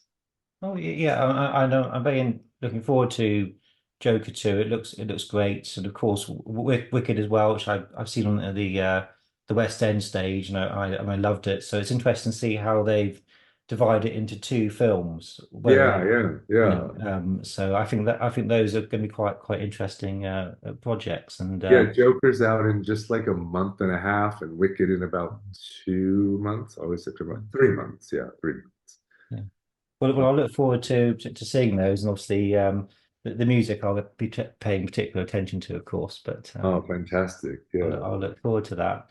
Yeah, Um, Hilder's that, it's completely wrong to say simple cello theme, but that to write something, I mean, just the sound of her playing, let alone the notes, it just gave such a nuance. And you probably know this, it's been talked about a lot by her in interviews that Joaquin Phoenix listened to her music when he did that bathroom dance scene. So this is very rare for the composer's music to come in and inform the way the actor performs their role. So it's particularly special. That does sound quite unique, really, because you're, of course, usually on the film, unless there's reshoots, I suppose. You don't take. There's not really much of a overlapping, and Usually we have to come in afterwards and, sort of match what goes on the screen, as it were. Hmm. We always dream that, that they'll let us write the music. Well, E.T. is a great example, and it's known that Spielberg let John Williams pace the ending and said, "I'll cut the film to what you write." And I wouldn't be surprised if he did that in a few other things, because John Williams' sense of drama and the flow of the music. And of course, John Williams did it appropriately so. So it wasn't like Steven Spielberg had to, add 93 seconds or something. But when they can work hand in hand like that, wow, it's magic. And as we all know, E.T. is a seminal, magical film. Yeah. It is, isn't it? So magical about that John Williams, Steven Spielberg Oh, relationship. yeah. And, Yeah.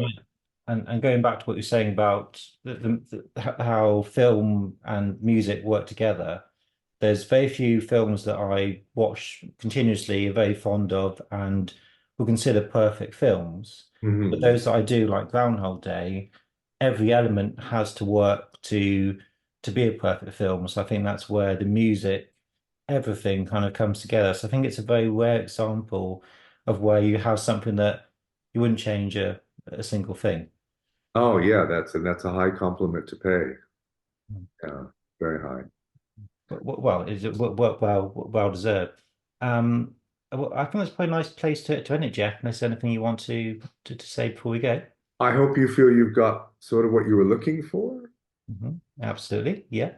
Great. Um, Yeah, if I can, I'll talk to Suzanne. Suzanne left the business quite a while ago, and happily so, because for especially producers and stuff, the cauldron of Hollywood is not always easy, and she's a real down-to-earth person. So I have a feeling possibly part of her reticence is just not wanting to even dip back into anything to do with the film world. But I'll mention to her how enjoyable the interview was, and yeah. see if you can kind of bring her back to the surface, as it were. Well, But that would be. if not, don't take it as anything Oh personal.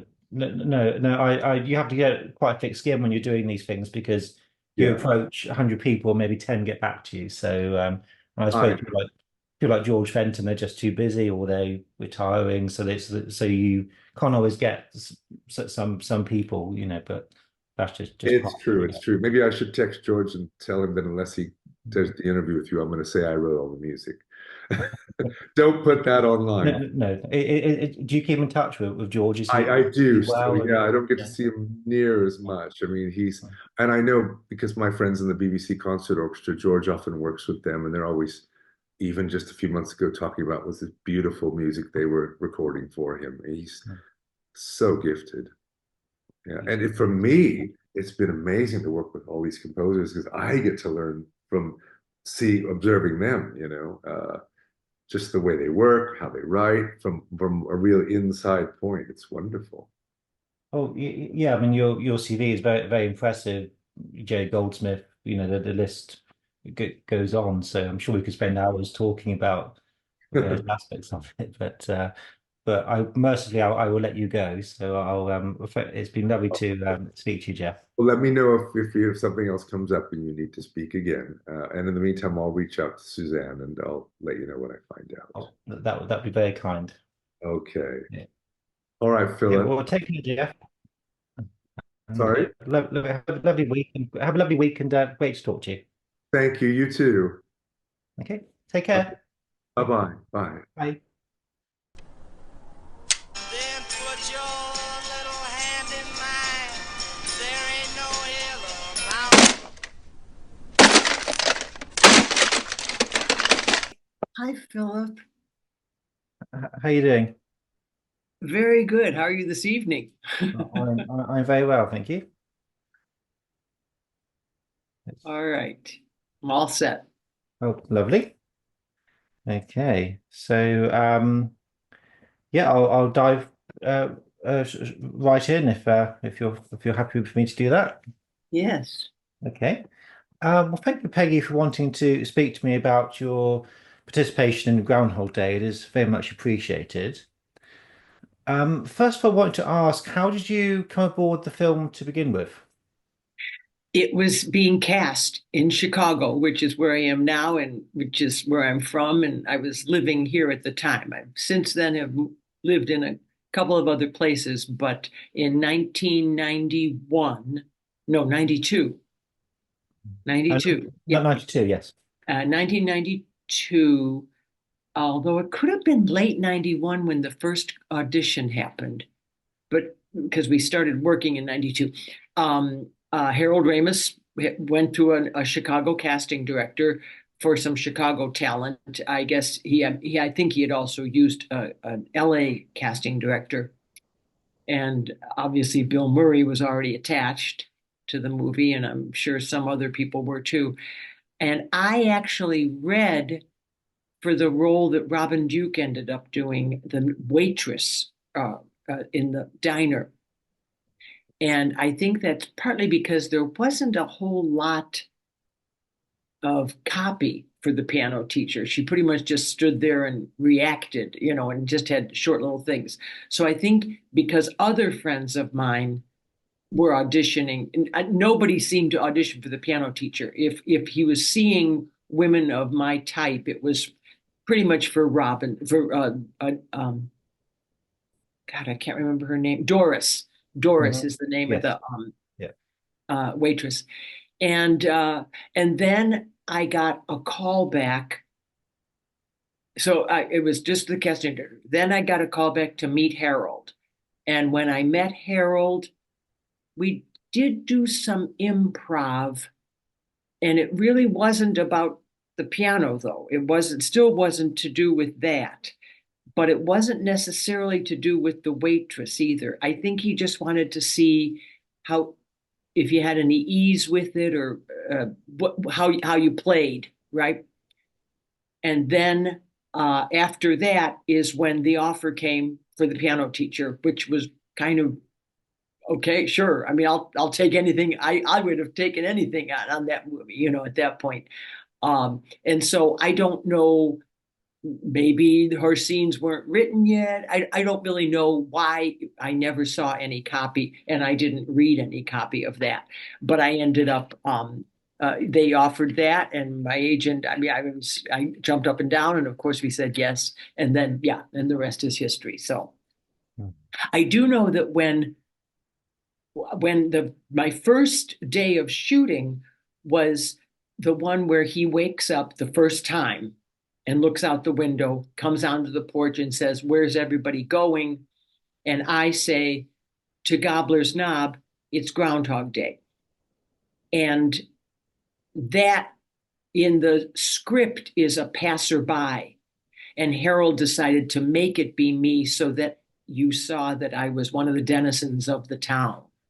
That, and then you didn't know at that point that I was his piano teacher, but I was walking to Gobbler's Knob with everybody else, so that was a little added bonus that I got to do that little thing. Yeah, It's a very smart move because it makes your character more, you say, more part of the furniture, part of the world that exactly. you've seen Yeah, before. Um, so a lot of the film must have been quite complex in terms of there's lots of repetition of the same day. Of course, Bill Murray is changing, but everybody else is staying the same. Did you get the sense that that was from your point of view, but also perhaps what you observed that it was quite technical to do all that? well, okay, so I did that one day. I went up to Woodstock. It's about an hour's drive, so I drove up the night before. They put me up in a little motel.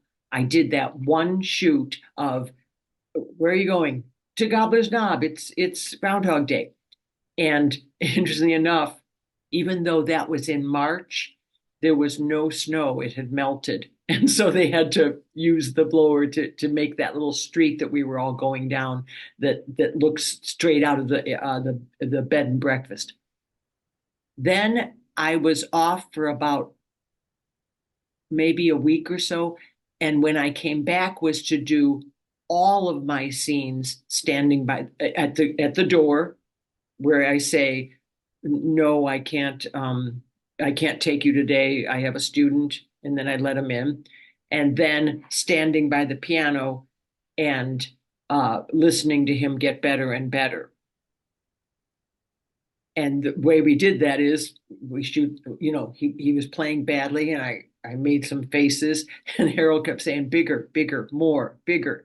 It's the worst you've ever heard. I mean, of course, coming from the theater, we're used to playing big for 900 people. But early in my career of movies, it's like, oh no, you do everything smaller. Well, Harold said, no, go for broke. Make this be a 10,000 seat theater. So that's why it's a lot of, funny faces. And then he gets better and better. And so we'd shoot one. Then I'd go and change my outfit.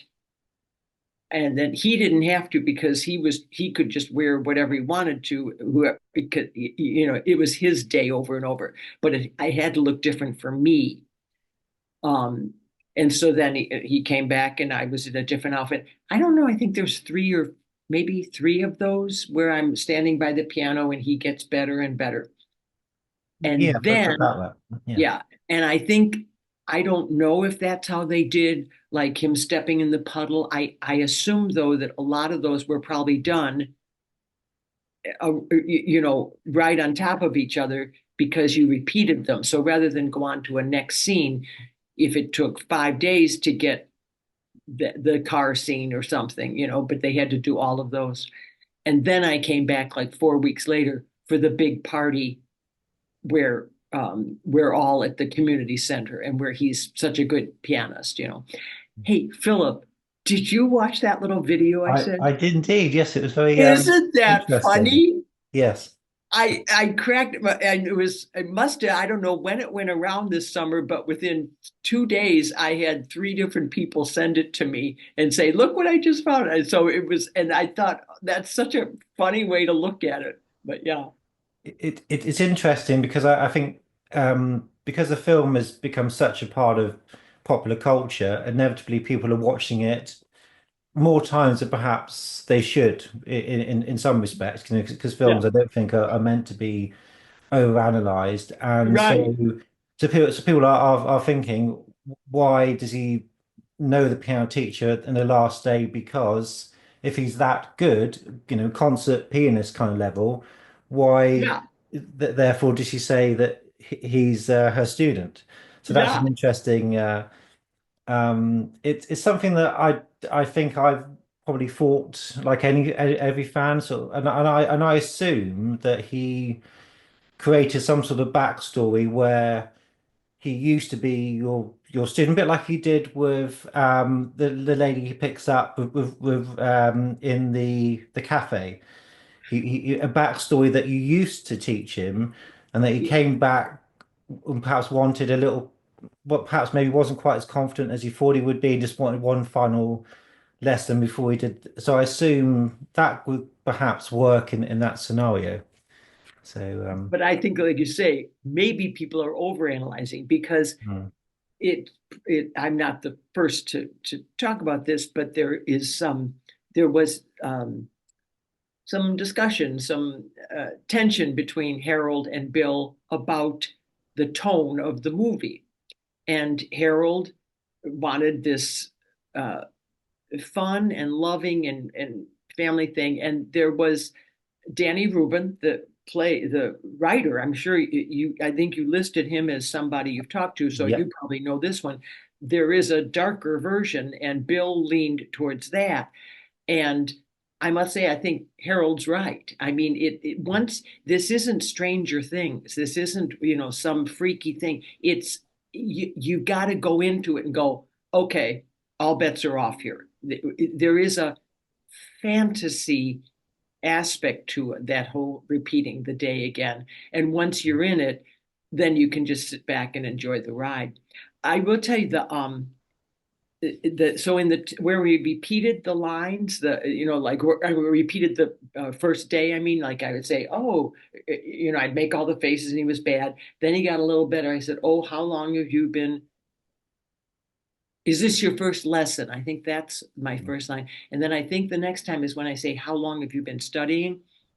And in the script, the script that I had for the day, his answer is, I say, how long have you been studying? Just today.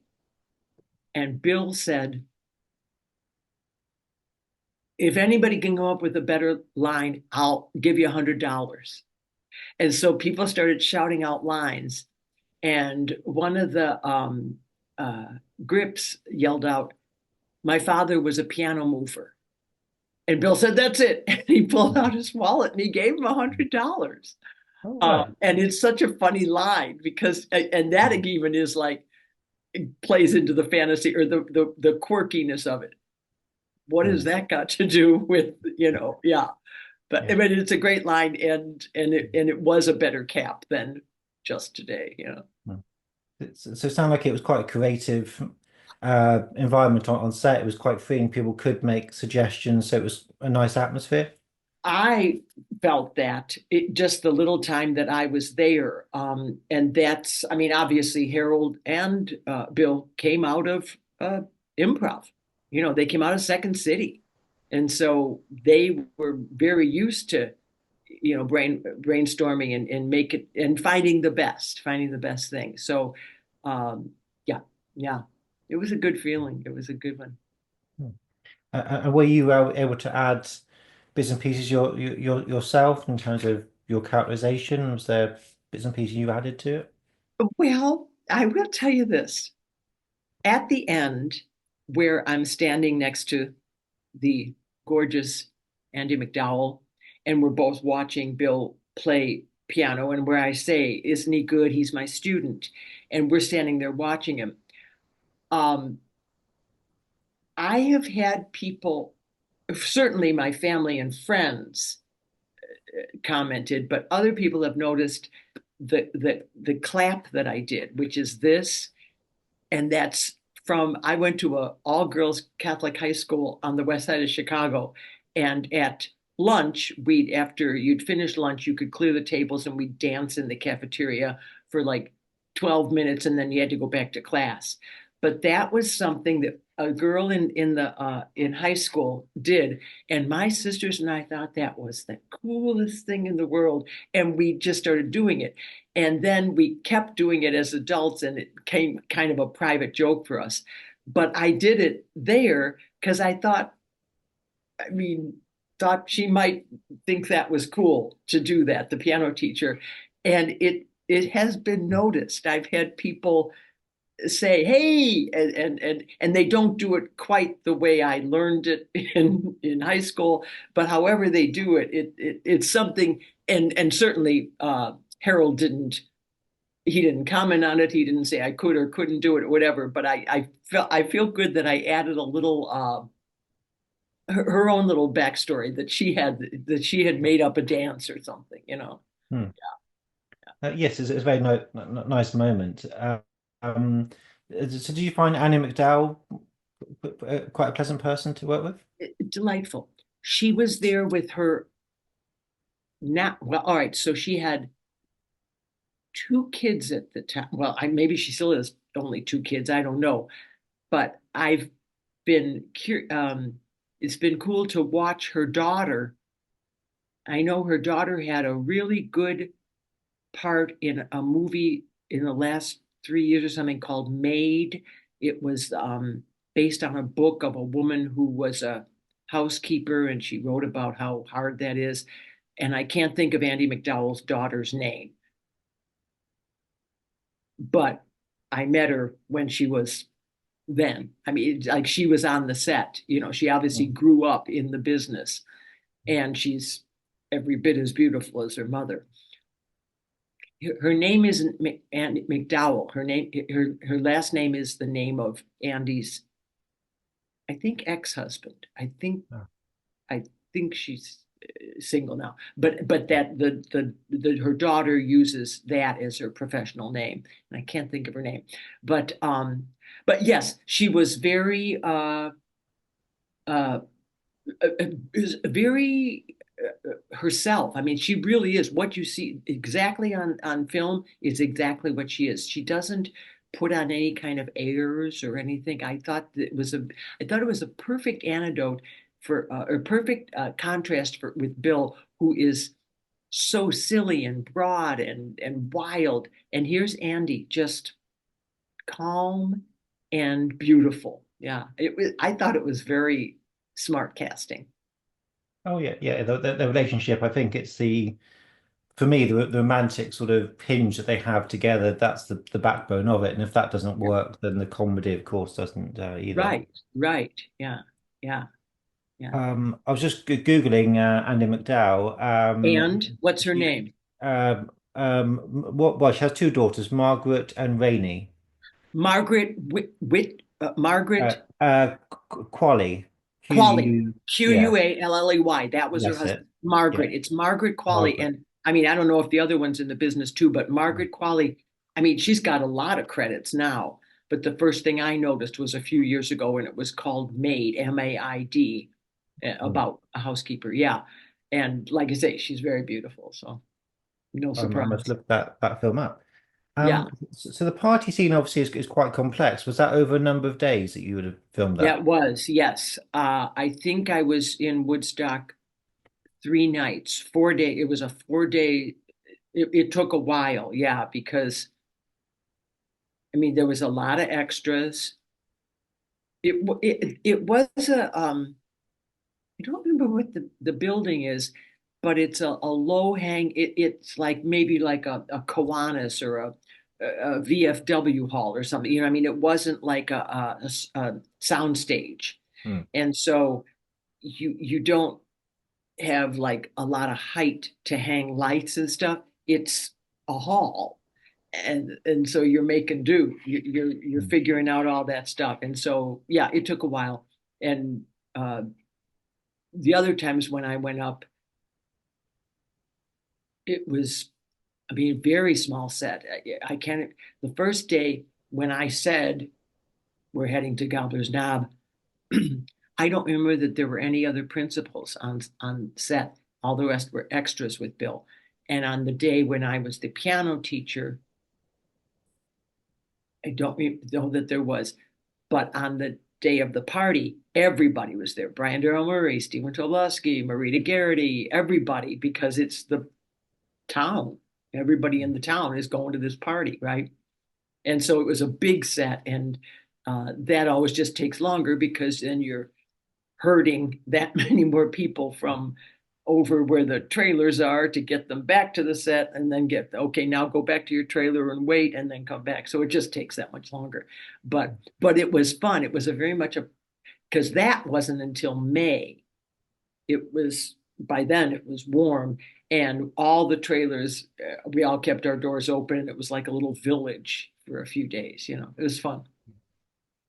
So it's a nice opportunity to get to mingle with the other cast members doing that scene. But were they all very nice? Were they any sort of Well, I interesting didn't moments? much, only with Andy because of Yeah, where Andy. I was Yeah. situated up at front there with Mm. her right at the front of it. So like you know, Brian Doyle Murray and I think his wife's the actress is when Brenda Pickles, I think, is who did Brian's wife, and Mm. they were over there. I mean, I could see people, but you know, once when they would say, "Okay, cut," but you had to kind of stay where you were.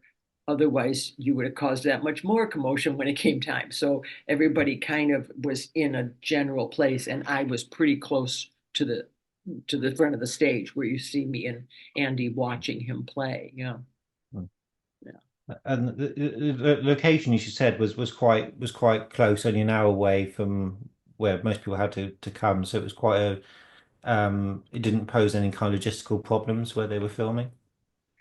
Where we come from, you mean all of us talent? Yeah, I take it. Well, yeah, well, I suppose the people were based in different. places, Well, weren't there? So I suppose it would be more I difficult for some. yeah, I think that, like Bill and Andy and Stephen and all them, they're all California. They were LA Well, yeah, talent. yeah. But I think that's why, but Harold's from Chicago. And so I think he has a soft spot. And we were just thrilled that he cast as many of us from here as he did in the smaller roles. Yeah. And so, but it was enough that if you had a day of shooting, they did put you up the night before up in Mm. Woodstock, because otherwise, Yes. they want you there usually at 6 a.m. or something. So And it makes sense from a production point of view to have a lot of local people as possible, because of course you have to put up the main stars coming from LA.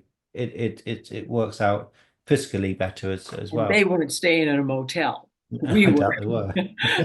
We were just in a little Motel 6 or something, and it was fine. I mean, it's no problem. But they have to fly them here and put them up for a much longer time. Yeah. Yeah, yeah. I just wonder if you had any other memories about your time on the film.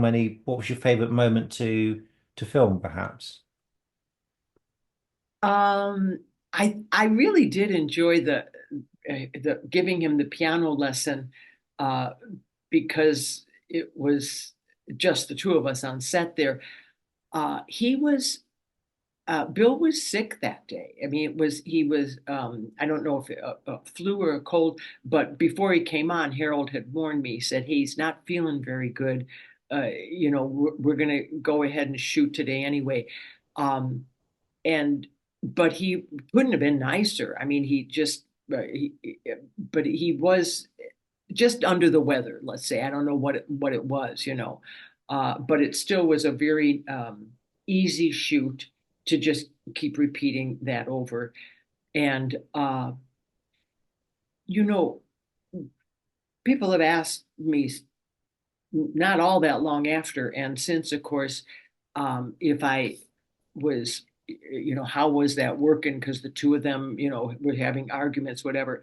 I saw none of that on set. I was not there. I was not privy to any kind of any verbal discussions that they had, disagreements. I was, and I didn't think, wow, there's some kind of tension here. I didn't sense any problem at all. Only after the fact did I find out that they had a falling out Mm. and that they separated for many years. They did come together before Harold died, but I couldn't. I was surprised when somebody said, "Oh, I heard that." Well, I didn't know any of it, and I was there. So they Yeah. were both very professional, obviously. But I mean, I guess they came to. There was hollering, there was stuff that I was not part of at all on any of the Mm. sets. The three times, the street, the outside one, the piano lesson, and then the party. And the party went on, like I say, for 4 days, and I didn't see any problems or anything. So it was also the longest shoot I'd ever had.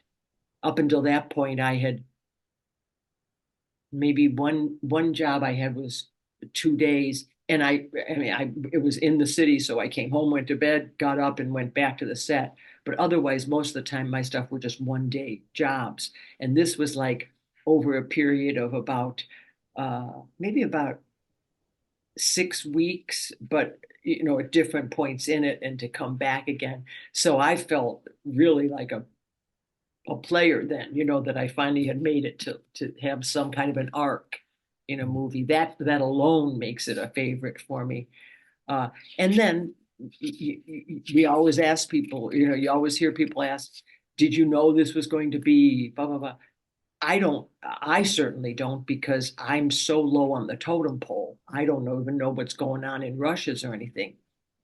But it is such a thrill to be part of a movie that is part of the zeitgeist. I mean, people use that term all the time. Oh my God, it's Groundhog Day. It's like Groundhog Day.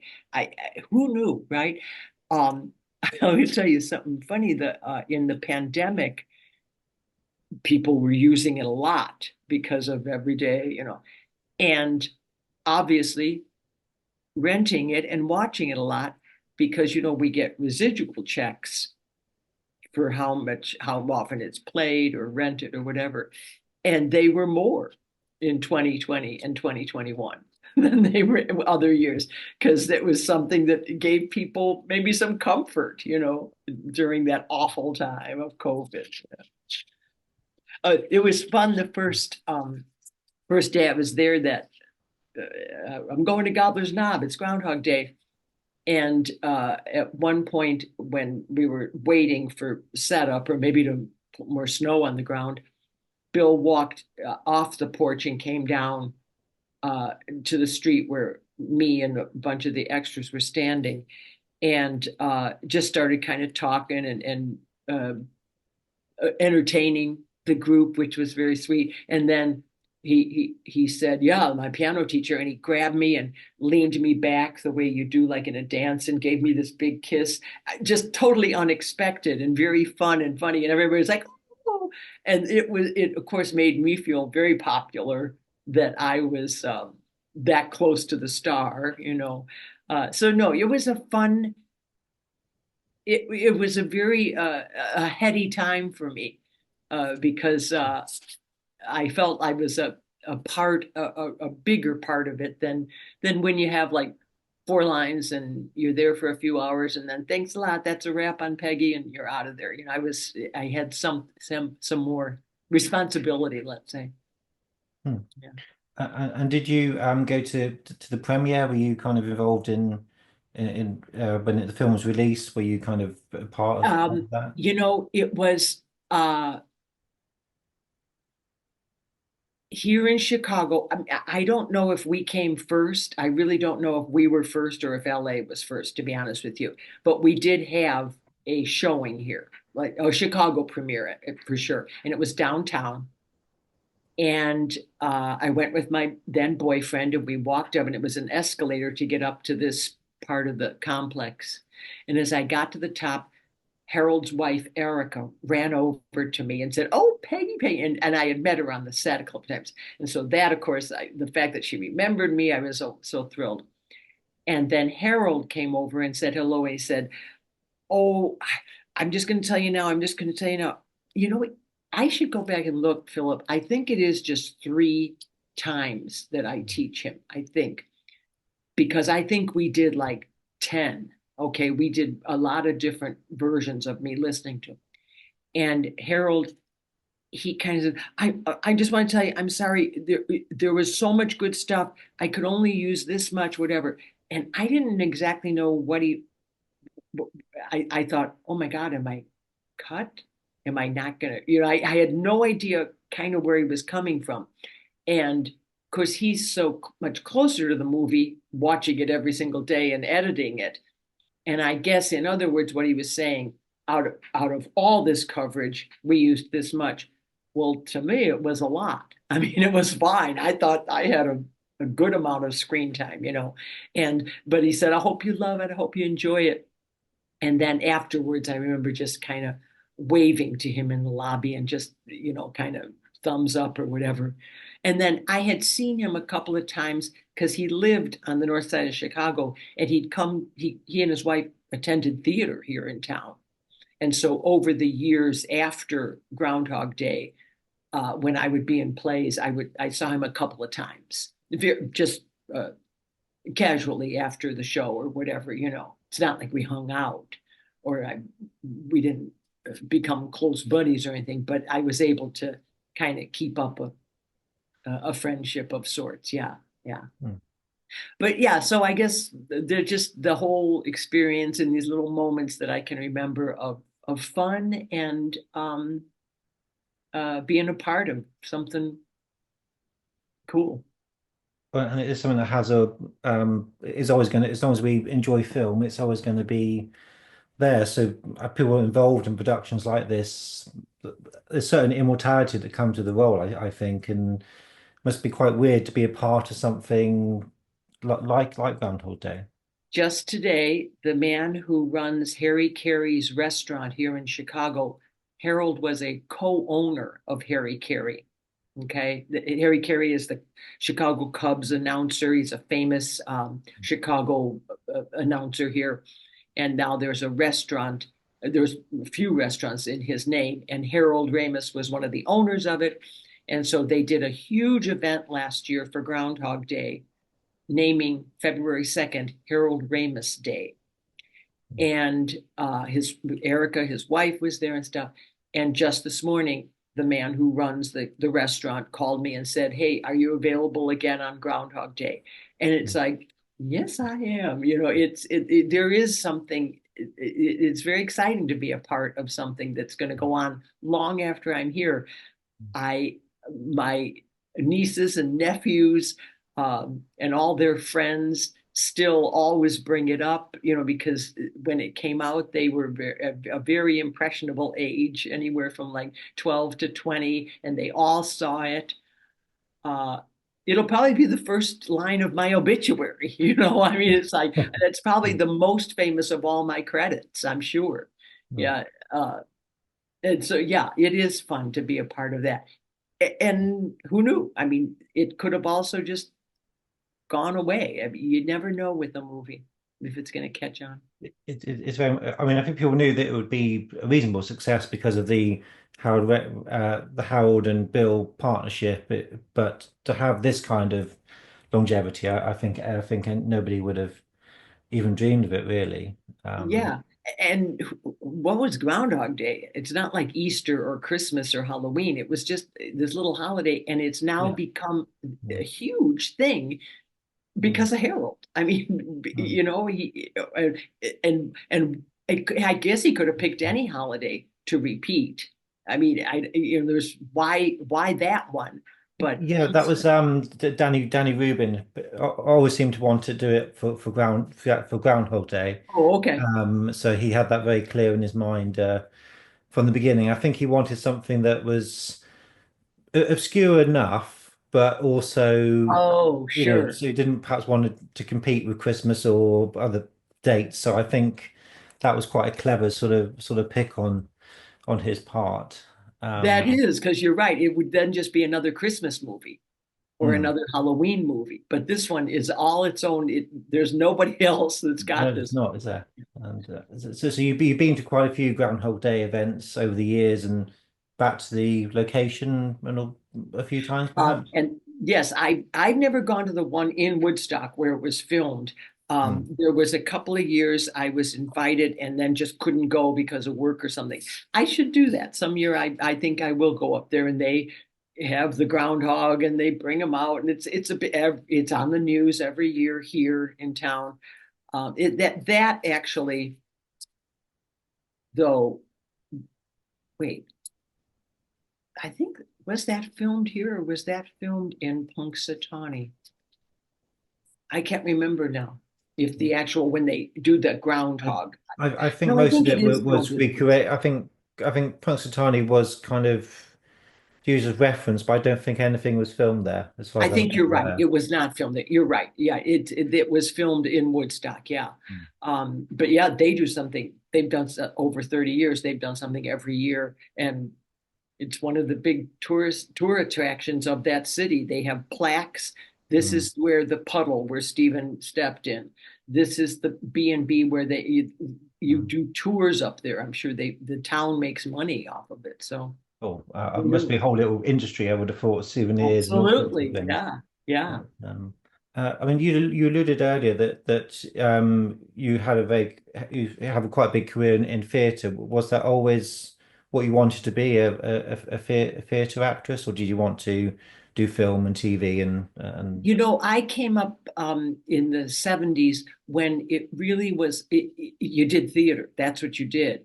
And then, because I didn't join SAG until 1981, the Screen Actors Guild. Nowadays, when kids go to school, I think when they come out, there's a phrase, they have to be camera ready. And when they come out, they studied theater, but they've also studied film and TV, and they're ready to do both. That's not the way it was when I was coming up. we went and we did our plays. Oh, and coincidentally, oh, I auditioned for a TV show and I got that, and I auditioned for a movie, I got that, and then you started to realize, there's a lot more money in that, and so it also became a great thing that I was actually ended up subsidizing myself by doing the film and the TV, allowed me to keep doing the theater because it doesn't pay the same way, But I certainly would. I'm glad I never did one to the exclusion of the other. I was able to hear, and I lived in Los Angeles for a while, and I did theater out there too, but mainly out there it's film and TV with theater on the side. In Chicago, it's theater with film and TV on the side, and it just depends on kind of where you are. But I definitely my goal was to work in the theater, and that was what I was doing for a while until I started to be called in for some TV stuff. What was it? Were your parents in the arts? Were they quite supportive? My dad was his profession when I grew up, he was a policeman here in right outside Chicago. But he had always wanted to be in the business, but he got married and started to have kids and decided that it wouldn't be he wouldn't be able to afford to raise all the family. But what he was able to do is to keep his hand in it. First of all, he was like always the MC for any kind of Illinois policeman's ball, or the Veterans Hospital would hire him to MC events because he was a great joke teller, and he sang and he danced a little and stuff. And it was like which is kind of an old fashioned gift now. People don't really do it the same way, but in those days it was more like the guy, running the show type. And he did pick up some commercial work. And then when he retired, he did do some theater and some TV and some movies. But it wasn't, I sometimes think that really is what catapulted me into it, was not so much of him and admired him so much. I think I followed his career certainly more than my mom's, which was a homemaker, So yeah, and my mom had a beautiful voice, so I came by my gifts honestly, but from both of they both were talented people, and they passed along some of that stuff so I could use it. Yeah. Do you actually play the piano? I studied for about 6 years in grade school and high school. I in those days I could play the Chopin and the Mozart and all that stuff. Now I'm pretty much I play the Christmas carols at Christmas time. I don't own a piano, but I know how to play. I do know how to play the piano, and I understand the keyboard. But yeah. But for instance, when Bill Murray leaves when he's done playing that whole jazzy thing and he leaves, and I go up on the stage and pick up to play the background music for the party, I'm literally, just miming it all. I mean, I'm not playing anything. I'll tell you something interesting. The guys on stage with me are all musicians, and they're not playing because they want to, as I mean, enough about movies. That's all put in later. But I mean, they're really great musicians. They all played, and one of them I've seen since then. He's like in a local band and stuff, but they just had to pretend like they were on the saxophone because they were going to put all that in post. So yes, I understand the piano and I play it, but I couldn't teach it. And could Bill Murray play to some extent when he was doing the scenes with you? Well, he had a hand double that those aren't his hands. Yes. And so he was raised Catholic as I was, and every Catholic kid took piano, I think. So for all I know, he might have taken piano. I don't know. I really don't. I was raised on the west side of Chicago. He was raised on the north side. Right. But it's still the same thing with all the nuns teaching you. Yeah. But I don't, so I don't know if he understands it or not, but I do know when it's the close up, it's not his hands. Mm. So again, when you're doing the lessons, again, that's not playing, it's just reacting to imagining Yes, exactly. And because of there was no playing, Harold actually was saying, he was coaching me, bigger, louder, no, make a face, make a noise now. I mean, he was like coaching me through those reactions from off camera because there was not, we were going to put all the sound in later. Yeah. Mm. And finally, I was just wondering sort of what are some of your other favorite projects apart from Groundhog Day, some of the roles perhaps you're the most proud of? I guess the second most proud for me, I mean, well, I shouldn't say second most proud, but another one I'm very proud of is The Road to Perdition. Great I film. got to meet Sam Mendes, and we, for that one, when we auditioned, we were put on tape, and then it was sent to Sam. And then I was told I had a callback with Sam, and I came ready to do the material, but we never did the material. He never read me. We just talked for 20 minutes. Oh. And so I guess he had seen everything he needed in it. And that was true of my friends who got cast. He didn't call you back to hear you do the copy again, which always seems to be the way it's done. It was just, okay, the copy was fine. Now I want to know who you are, you know. And we just sat and chatted. And of course, he is a very strong theater background. I was in a show at the time. We talked about that. And then to get on set with Tom Hanks, I mean, he's huge. You know, he's still huge. But this was 2001. So, I mean, it was like, I mean, the man was such a huge star and so generous and nice. That was a small set too. When I went down, that was kind of southwest of Chicago, a little farm country area. It was my husband and I, the guy who played my husband, James Green, and I, Tom Hanks, and the boy who was playing his son, and I can't think of his name, but he's had a great career since then too. Yeah, and he was just 13 at the time, and he wanted to be a baseball player. That's what his goal was, right? And so, and then Tom Hanks had a stand-in, a double, but I think they pulled my husband's and my double from like crew. There was so few talent on the set, which meant I got to have lunch with Sam Mendes.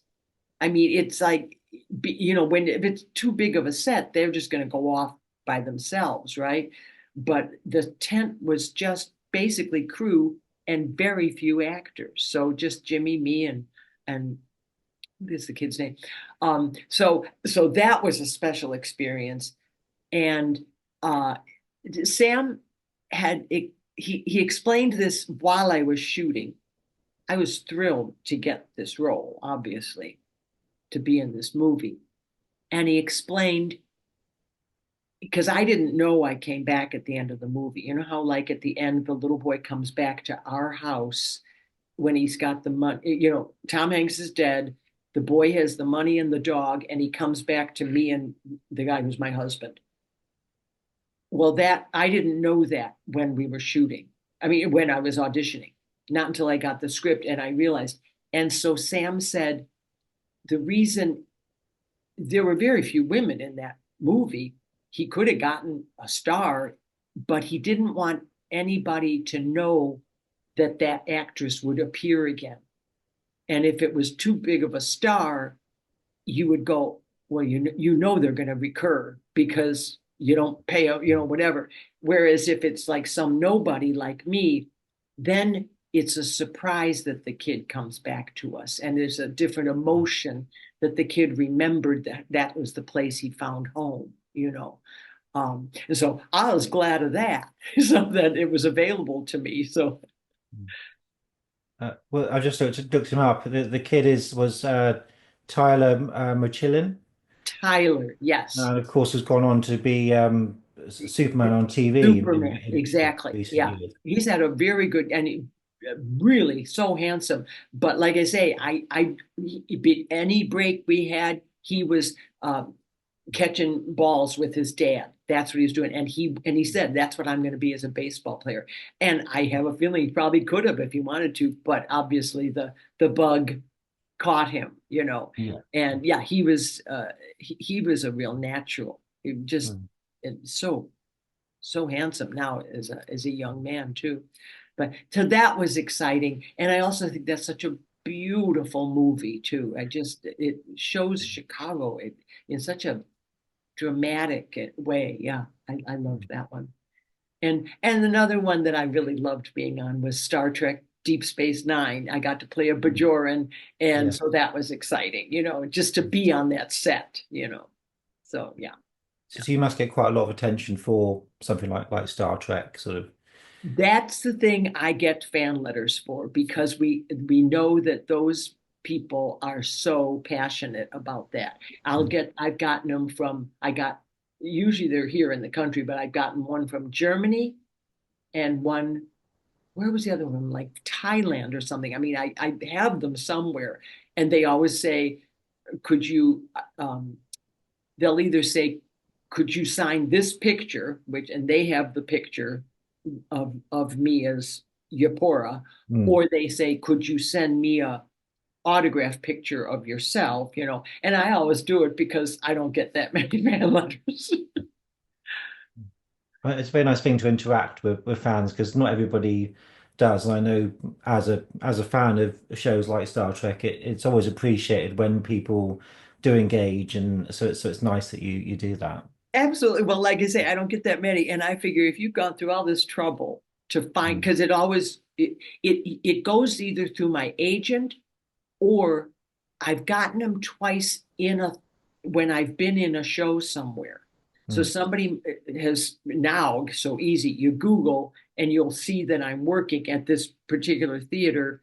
Yeah. And I don't know that the letter came while I was there, but the theater sent it to me, do you know, after the fact. And so it got mailed to them, and you know, so but yeah, I figure if you go to that much trouble, the least I can do is send an autograph Mm. picture. I've done that with myself, big Robert Vaughan fan. So I sent him some stuff when he was in the West End. I did go and see him twice as well, but he was somebody that I really wanted to get his autograph. And Wait, who is have that? you? Oh, Robert Vaughan. Oh, Yeah, yes. yeah. Yeah. He was in 12 Angry Men, opposite um, Martin Shaw, and he really In the fantastic West End? at the West End. Yeah, Oh, yeah. wow. Have you ever been on the West End stage, or is it something you'd like to do in the? I have not, but I have a dear friend who was there about 30 years ago. Not quite. He was in Hot Mikado on the West End, and I went and visited him and got to see the show there. And I visited London a couple of times and seen shows there. It's Mm. very much like the Chicago scene. Oh, I think it's more like Chicago than it is the New York even, because it's just working. It's just working guys. Broadway has become so big, so glitzy, so huge. Whereas when I've seen the stuff on the West End, it feels like the kind of stuff like Chicago, where people will actually take a chance on this new play, or on this old play, or on mm. this interesting play, you know, whereas Broadway, there's so much money there that I don't know that you can make many mistakes, you know. And I think we Yeah. have to be able to make mistakes in Well, art. Yeah. yeah, yeah. I mean, I've only ever been to see what one Broadway show my dad sort of 20 years ago, and so I don't really know how much it's changed in that time. But I think the West End is becoming more. There's more musicals, there's more adaptations of films like Dirty Dancing, Mamma Mia. So whether the West End is starting perhaps to Oh, then come a maybe it bit. feels I more mean, there's like still that. lots of small, sort of. I just 2 weeks ago I went to see David Tennant.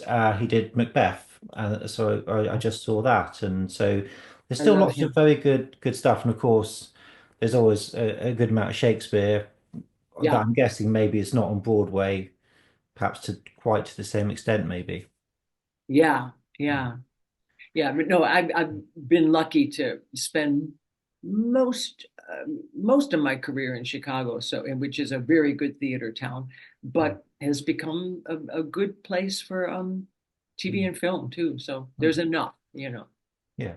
And being a big theatre fan, do you have a favourite theatre role that you've done? Um, I got to do Ma Jode in Grapes of Wrath about 10 years ago, and that will forever live in my heart. Um, I I've done the Wicked Witch in Wizard of Oz uh, a few times, one of them at an 11,000 seat theater here in the country. And I Wow. loved that. And so, I mean, that's another favorite role because I love the story. I love everything else. So Mm. I haven't seen Wicked yet. I will. I mean, the movie, I've seen the musical 4 times, but I love it. Yeah, I've seen it. I've seen it in the West End, and yeah, I'm looking forward to seeing The the movie. film. I think a lot Yeah. of people are put off because the book is very different so I think it's a different animal. So if people just give the From musical what a I chance, understand, yes, they put more of the book into the film, and I'm glad yeah. because I loved that book. It was so Mm. good.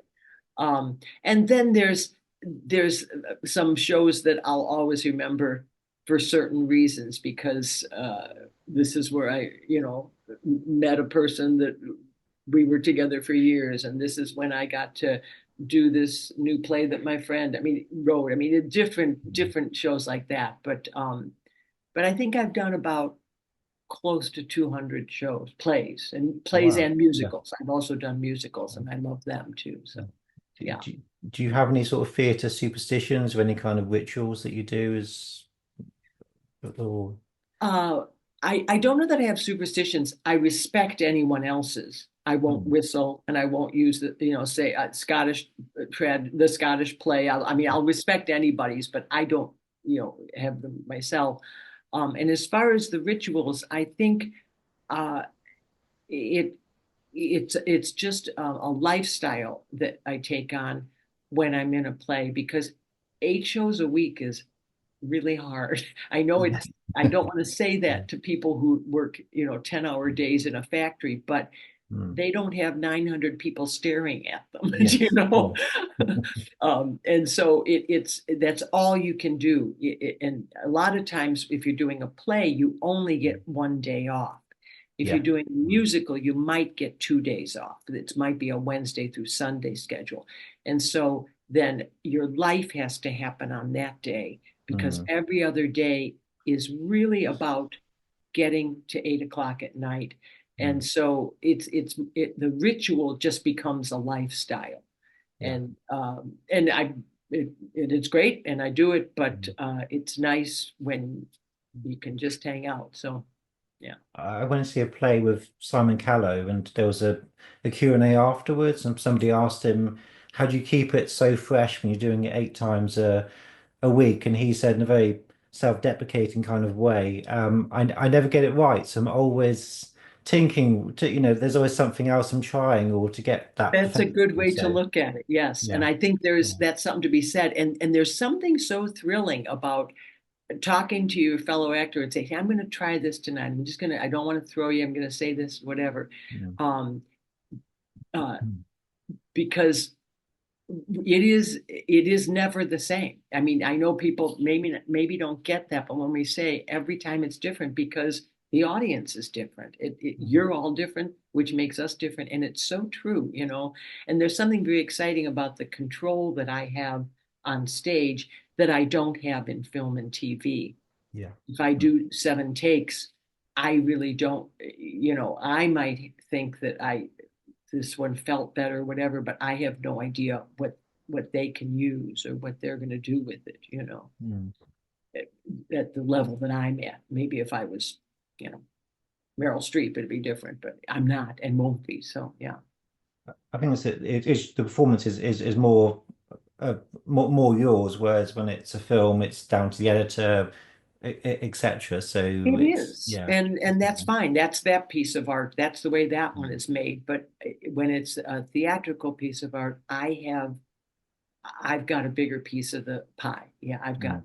it's more to do with me. So yeah, yeah, it's good. Yeah.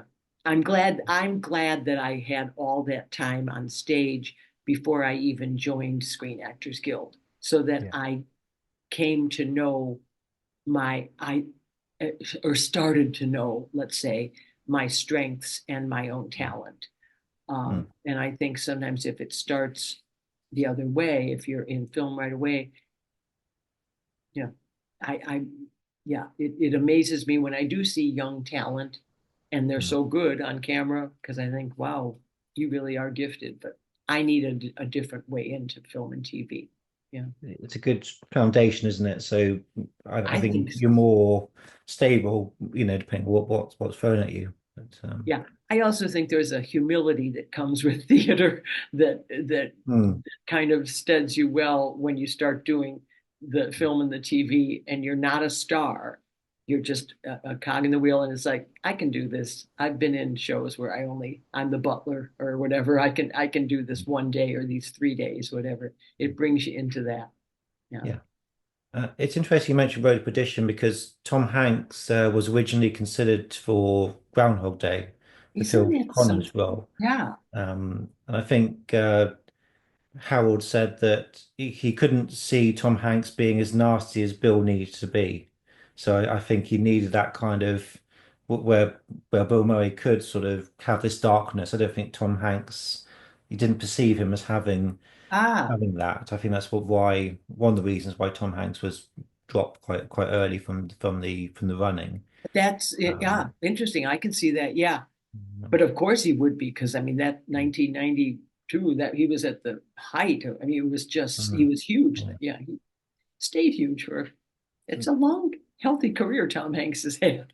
Oh, absolutely. Yeah. The only other interesting bit of trivia is that you have Michael Shannon in the party sequence in Groundhog Isn't Day. that Of crazy? course, he went on to do Superman films, and so you have this kind of weird 6 degrees separation sort of going on. Isn't that crazy? I saw him in a play probably about 5 months ago here in town. He has a theater company in town, Oh, and right.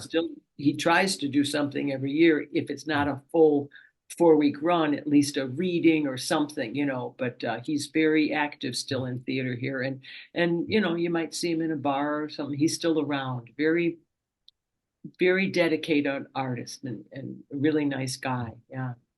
Oh, that's nice to know. And yeah, Um, isn't that something? Yeah, I mm, think he was like 19 or something when I mean, he was a baby for in Groundhog Day. yeah, Yeah. yeah. Yeah, I think it was one of his first sort of roles Yeah. did you does the name John Bailey ring a bell? He was a cinematographer on Groundhog Day. You don't happen to remember John Bailey? I don't. I just want to mention just because he died fairly recently, so I just thought I would ask who Oh, connected to the film about him. I I'm don't know gonna if there was any other members of the crew that stood out for you at all. uh no, I'm gonna look him up because John Bailey. Nah, I no, I don't really remember Hmm. anybody more. It really just Harold, and his wife was around a bit, so I got to know Hmm. her a little. But no, I don't remember anybody else. Hmm. Well, that's okay. Well, thank you, Peggy, for spending so much time talking to me. It's been really interesting, and it's been really lovely to meet you. Yes, it was wonderful, Philip. And now you'll put this on your YouTube channel, is that correct? I would indeed, yes. Will you alert me to that? I will. So it'll be on Groundhog Day, of course. Oh, okay. So I've just got to speak to Stephen. He's um, been doing a lot of work, so we're just trying to find a date, and then that'll be kind of the project done. So it'd be quite nice to, because it's quite a personal film to me, as I'm sure it is to most fans. That I've watched it with my mum quite a lot, so it's become sort of like a yearly, thing. We'd always come, on February 2nd, always get together and watch Groundhog Day, and so it's nice to do an event for the, because I do lots of events for a whole manner of things. So it's been quite nice to do something for Groundhog Day. Yeah. Where are you right now?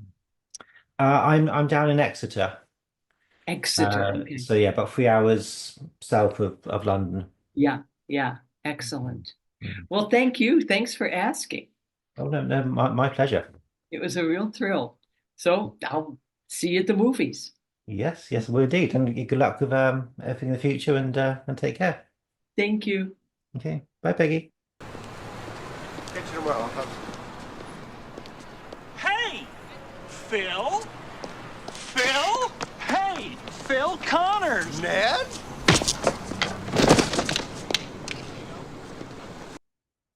Hi, Stephen.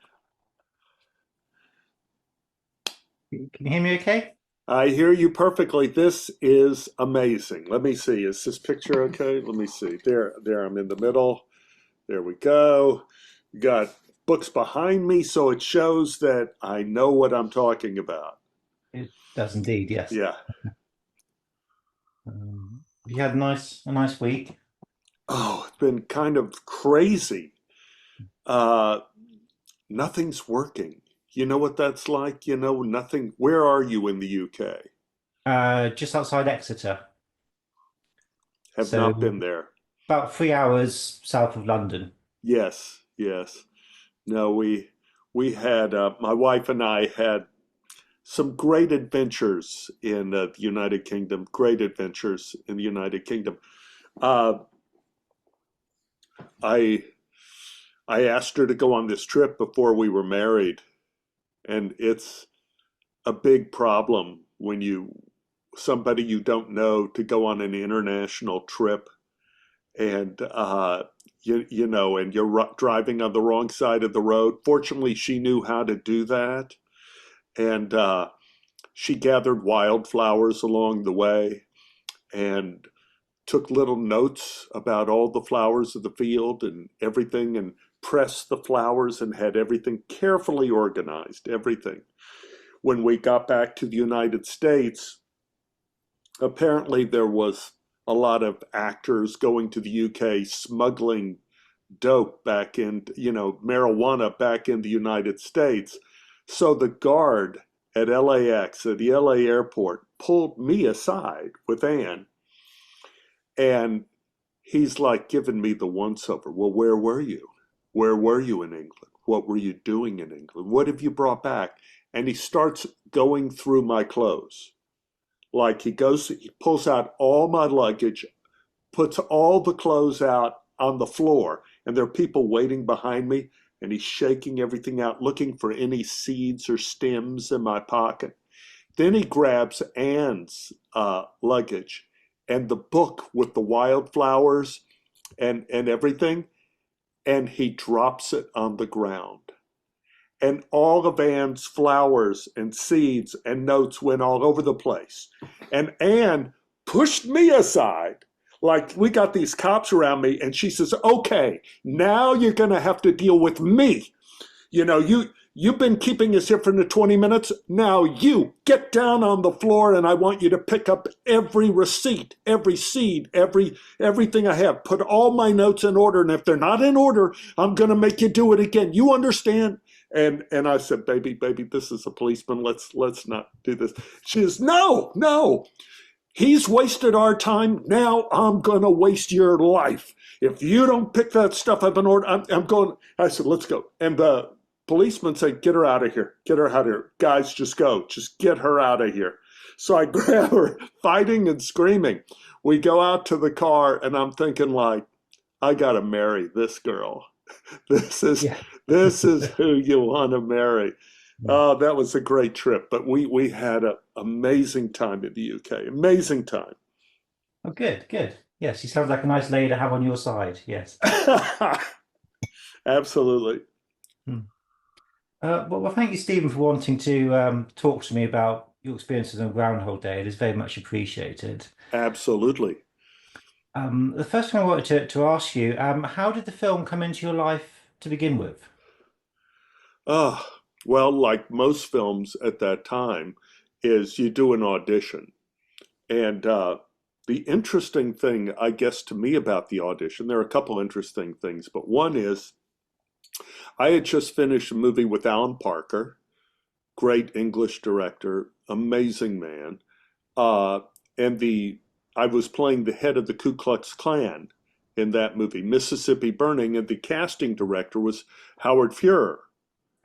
And he happened to be the casting director right afterwards of Groundhog Day. So here, it's probably the only time in Hollywood movie history that you have somebody playing the head of the Ku Klux Klan, one of the most detestable people in the world. And right after that, I got the call to read for Ned Ryerson. So I read for Mr. Fuhrer. It was wonderful. And then I was doing another movie, Calendar Girl, I believe. And we were shooting that in Paris. Not Paris, France, Paris, California. The difference is monumental. Paris, California is the gang capital of the state. I mean, there's graffiti it's all terrible. It's all horrible. And I got a call back for Groundhog Day.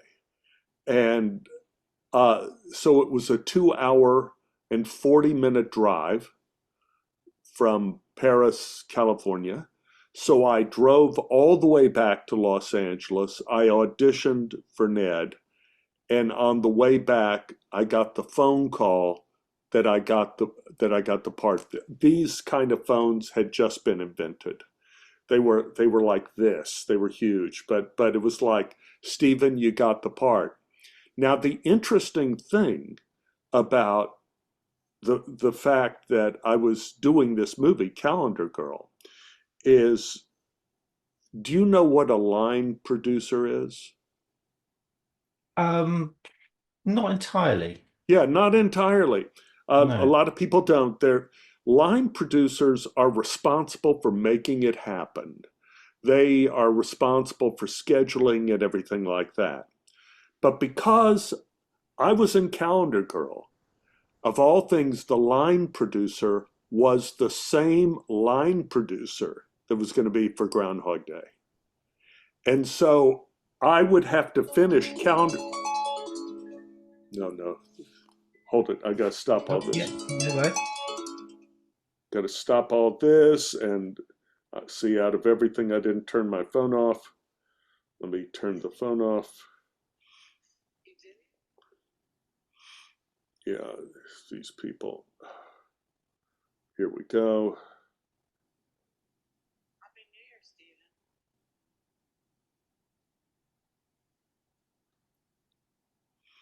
Where is my general? Settings. On a Zoom or something? Shut down. Okay, there we go. Sorry about that. So That's all right. the line producer of Calendar Girl was the same line producer as Groundhog Day. And so they knew how to bend the rules.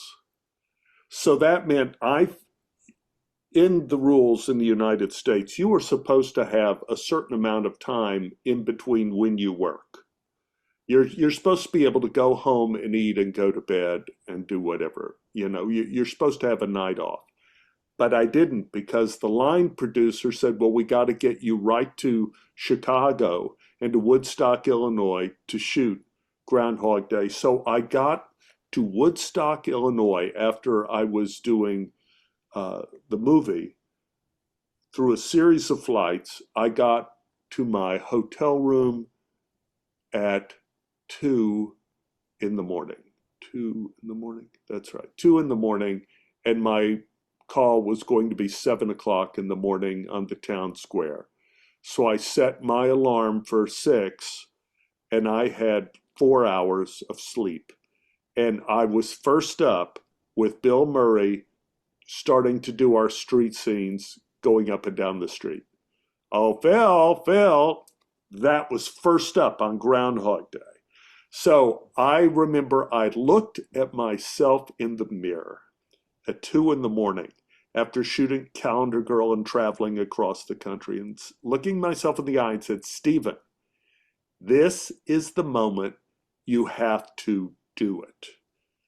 You know, there will be time to sleep when you are unemployed.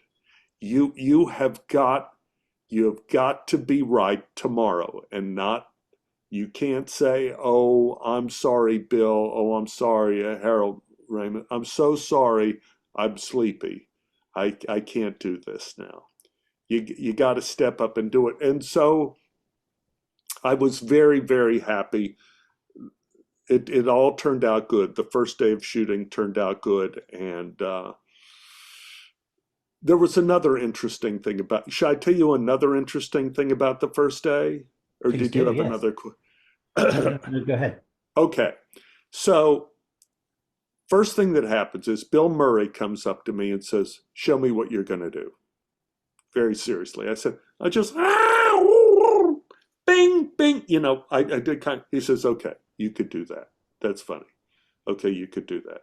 Okay. And now we had about 700 people, townsfolk there, coming to watch the shoot, because we're going to be going down the main street of Woodstock, Illinois. So everybody in the town was coming to watch. And Bill takes a look at the crowd and says, you know what these people need? They need Danishes. And I go, what? Let's go to the bakery store. Let's buy Danishes for everybody. And he pulls me along. Bill pulls out this wad of money, puts it on the counter, says, give me every donut, every cupcake, every Danish you have. We got to feed the people in this town. And so I'm following Bill, and he starts handing me trays of cookies and Danishes and cupcakes. And we come out and he screams, good morning, everybody. We got something for you. And he starts throwing the cupcakes, everything to the crowd. And it was like fish to seals. I mean, they're all screaming and yelling. And I'm thinking, okay, this is crazy, but it is brilliant. Because in one move, Bill Murray allowed us to take over the town. He was the enormous benefactor, and he united the town in positivity behind us. And as someone who shot in a lot of towns, people resent film people there shooting in their town.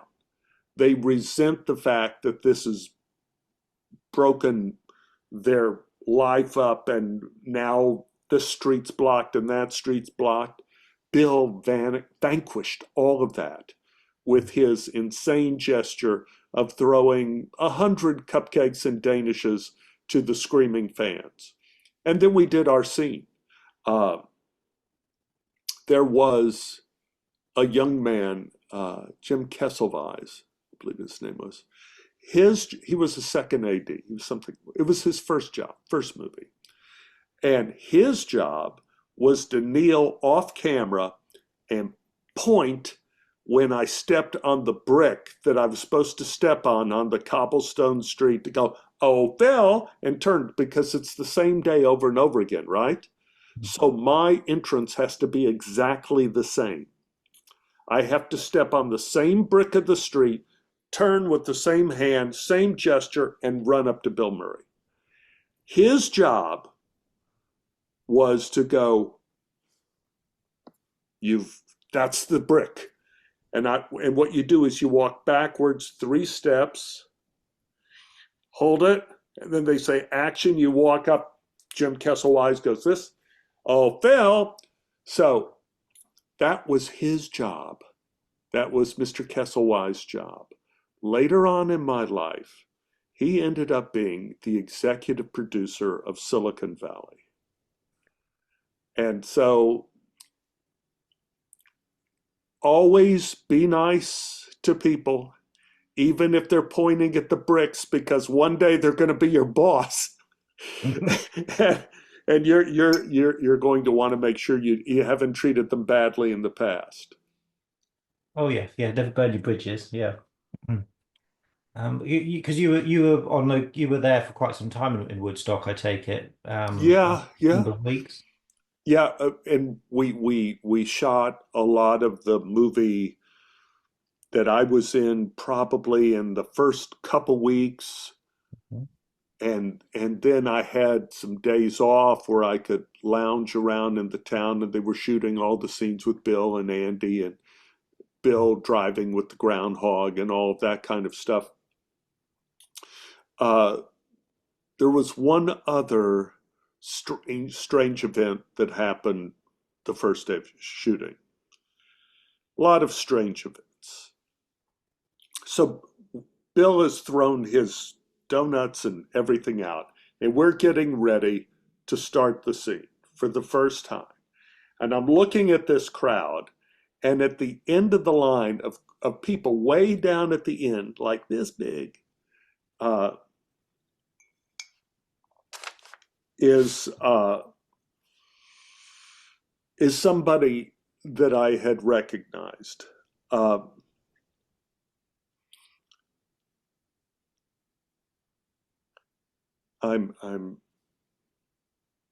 putting my Yeah. thoughts. I'm putting my thoughts together here. Mhm.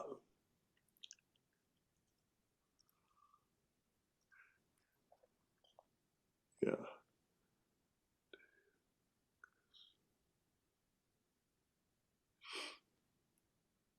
Well, I'll come back to this story later. I'll come Okay. back to Yeah. this. I'll come back to that story later. Okay. Yeah. When it all comes, because I have to get it in the right order, or Sure. it's so it doesn't make any sense. Yeah. No worries. But it was a great event. And then I went home. I finished my shooting in probably about 4 weeks, Mhm. over 4 weeks.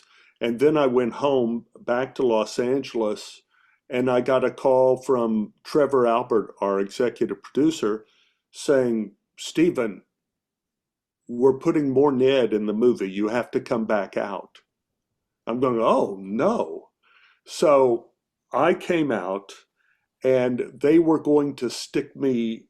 Harold Ramis felt like there should be another callback to me later in the movie, which they didn't have in the original script. And they didn't know what it was going to be yet. They didn't know, but it was going to be at the slave auction. You know, that's kind of where everybody kind of comes up and thanks Bill for how much they've changed his life and how much they've helped him. And so they didn't have anything, but Harold Ramis said, like, you're going to be doing something here. We'll figure it out. So we had the lodge hall, I think, for a week, and I was sitting in my trailer for the week, and still there were nothing, no pages, no nothing. And so I remember going to the snack table, and Bill says, it looks like you're here just to eat craft services. Yeah, you know, and I go, I know. I talked to Harold. I said, do we have anything yet? And Danny Rubin, the screenwriter, I said, do we have anything that we're going to do? And he said, well, we're working on it. So I've heard that before. Even at my tender age, I've heard that before in this business. We're working on it means like we've got nothing. Yeah. So I went to my trailer and I wrote a scene. I wrote a scene because my wife and I were just contemplating buying life insurance. And we had a life insurance salesman who was always trying to upsell us on something or other.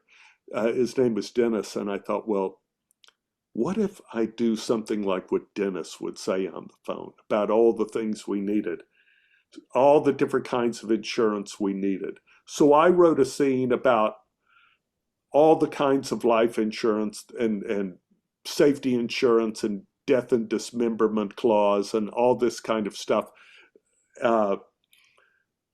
It when I came in, the Bill bought for me. And at the end, Harold Ramis said, well, we have to shoot it because we lose the set now in a couple of hours. So we have to shoot it. I don't know what we're going to shoot. And I said, well, I wrote this scene. And Harold Ramis read it and goes like, well, this is pretty good. We could use this. And then Bill said, let me look at it. So I showed Bill and he goes, yeah, okay. We can do this. So that scene, that last scene in the movie with me, is one that I wrote, where I come in and I talk about how it was the greatest day in my life, that he bought all these kinds of insurance from me, and where are we going? And then Bill puts his arm around Andy and they leave without me, says, well, we are going over here, and I go like, oh, I get it. And so that was my scene. So I wrote that was in the movie. Oh, that's very good. It's a lovely sort of purring noise you almost do, isn't it? When you realise that they're going off, and I thought that was very nice. There's a lot of like with the Bing. There's a good sort of sort of sound effects, that you Yes. kind of make. I think that's sort of really Yes. meant the well. So what did you? What was Andy McDowell like? Was she pleasant to work with? Fantastic. She was fantastic. She was very much into gardening and things like that. She was lovely person, lovely to know, and a kind of a lovely tone on the set. Bill sometimes can be abrasive, or he could be, kind of whatever he's working on at the moment, it could be that. And Andy was always like just kind of the spirit of camaraderie. She was just a lovely person to meet and know and work with. Oh, great. And of course, there was lots of you said that there was basically all the cast were coming together for that end scene. So did you get much time to speak to Chris Elliott or any of the other cast that was in the scenes? Well, Chris and I, we knew each other from LA already. And, there was a kind of joke that both of us were always the kind of actor that people would call up on TV shows and say, can you come in and do this today? We need someone who does comedy to come in and do this scene. And so Chris and I were banging into each other all the time in Los Angeles beforehand. So it was so good to see him again. And he again is one of these enormously giving people. Very funny, very dear, never is a problem with anything. Great guy. So if we go back to your earlier scenes with the meeting when you're meeting Bill, were all of those in the script, or were you able to sort of ad lib or change things up a bit?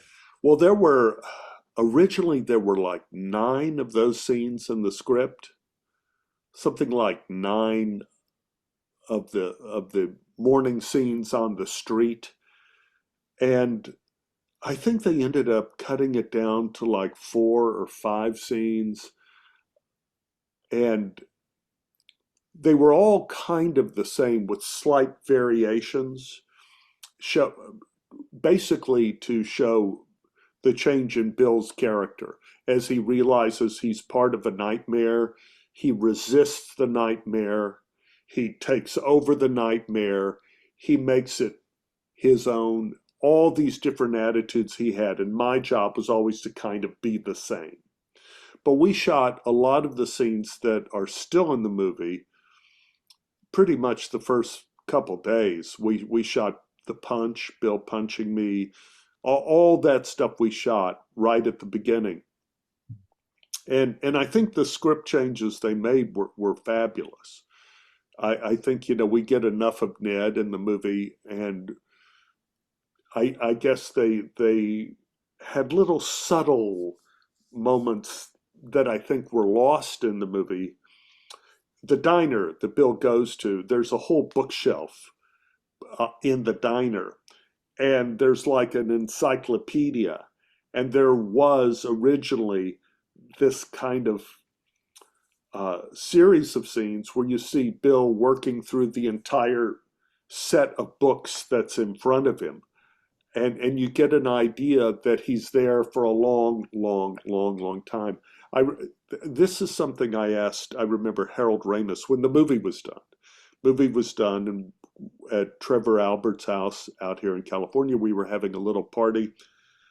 And I asked Harold Ramis, I said, so Bill, he read that whole shelf of books that takes a long time to do that. I mean, how long is he in this suspended animation, if you want to call it, like 100 years or what? And Harold Ramis said, no, Stephen, no. He says 10,000 years. I said, he's there 10,000. He says, Harold Ramis said, I am a practicing Buddhist, and we believe it takes 10,000 years to perfect the human soul. And that is the story of Groundhog Day, the perfection of the human soul. Mm. So I thought that was a nice Buddhist touch in the movie. Oh yeah, yeah. I think there was originally an idea that he would reading the books, he would read a page every day, and there would be a scene at the end where he would work out how long, and it would have been revealed as 10,000 years. So yeah. Yeah. I wanted to mention your look, your costume, because of course it was Jennifer Butler who designed your costumes. Later married Bill Murray, of course. Do you remember Jennifer at all? She was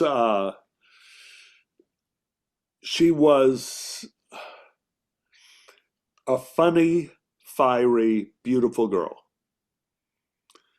She was great.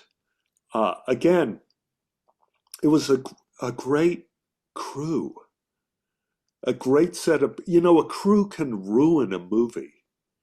But we had a great camera crew, great costume, great makeup. Everybody had terrific attitudes. And maybe, I don't know Jennifer's background, but maybe she was from Chicago. Maybe Harold Ramis had worked with her in Chicago. I don't know. But she certainly knew what she was doing.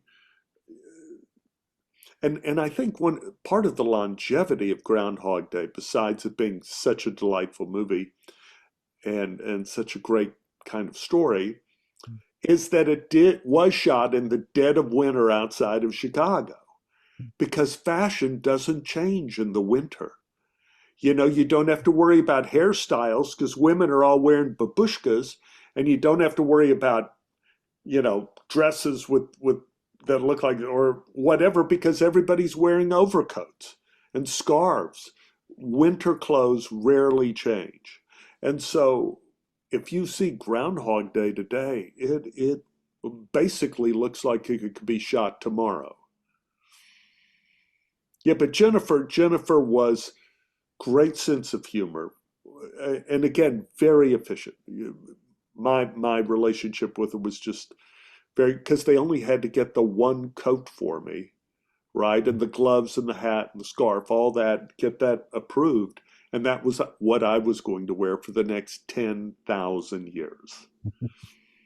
Would you have sort of input in that? And Well, always. Yeah. The first thing a costumer likes is for the actor to be happy with their clothes.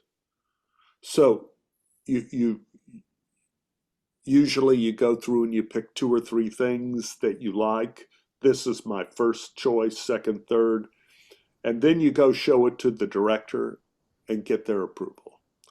And then if you like it, you go with it. But mine was great. And when I went back and did the Jeep commercial, I think Bill and I went back and did the Jeep commercial so many years later, they still had most of my costume, together, that they could throw on me. It's basically the same thing. So that was your the original costume all those years later. Pretty much they wanted to get everybody's original thing And you went back to Woodstock to do that, and it was back. Not only did we go back to Woodstock, but all the merchants were so thrilled that we were coming back to Woodstock and take over their little town again for this commercial. They all agreed to restore their storefronts to the way it looked 30 years ago, wow. to the same awnings, the same writing in the window. You think about it, you think about a delicatessen or a bakery or all that. Those things change a lot. They went back to exactly the way it looked in the in the original film. It was amazing. I have to look at that again to pick up those details, but it's one of those commercials you watch, and from the beginning to the end, you're smiling. You're just sort of enjoying it every second of that nostalgia. And that also could have been kind of fallout from Bill's tossing the donuts to everybody. Yeah, that You was know, all everybody then. felt like we are all part of this team. Hmm. It was such a crazy, generous, funny gesture. Everybody loved it, and so they loved that we were coming back and performing. Hmm. So you had no hesitation to do it, it sounds like. No, it was great. It was great to see Bill again, and I remember I went to the little inn. Bill was staying there too, and he greeted me when I got off the plane, and we hugged, and he said, "So, Stephen, do you remember what happened when we shot the movie?" And I go, "Yeah, Bill, yeah." He says, "Well, what was the first day like? Do you remember?" I go, "Oh, yeah." He says, "Well, tell me, because I totally forgot." I told him about throwing the donuts, and he goes, "I did that." I go, "Yes, you did that, Bill. That was really nut." And but we had I think there was only one scene in the movie, at least to my recollection, that was improvisation. That was I was not prepared for, and that was when Bill started hugging me. When I come to the door, "Hey, Ned, what are you doing later this afternoon?" And I'm like, "Ooh." Anyway, we did not rehearse that scene. You know, Harold Ramis and Bill knew what was going to happen. Harold Ramis had cameras set up, and they just set it up to like surprise me, I guess, like not tell me what we were going to do. And so that scene in the movie was like one take, one print. He had like 4 cameras set up, so they had it close and medium, and then they had a camera with me running around the corner. So they had a wide of me running. So that was the only scene I remember that we really kind of improvised.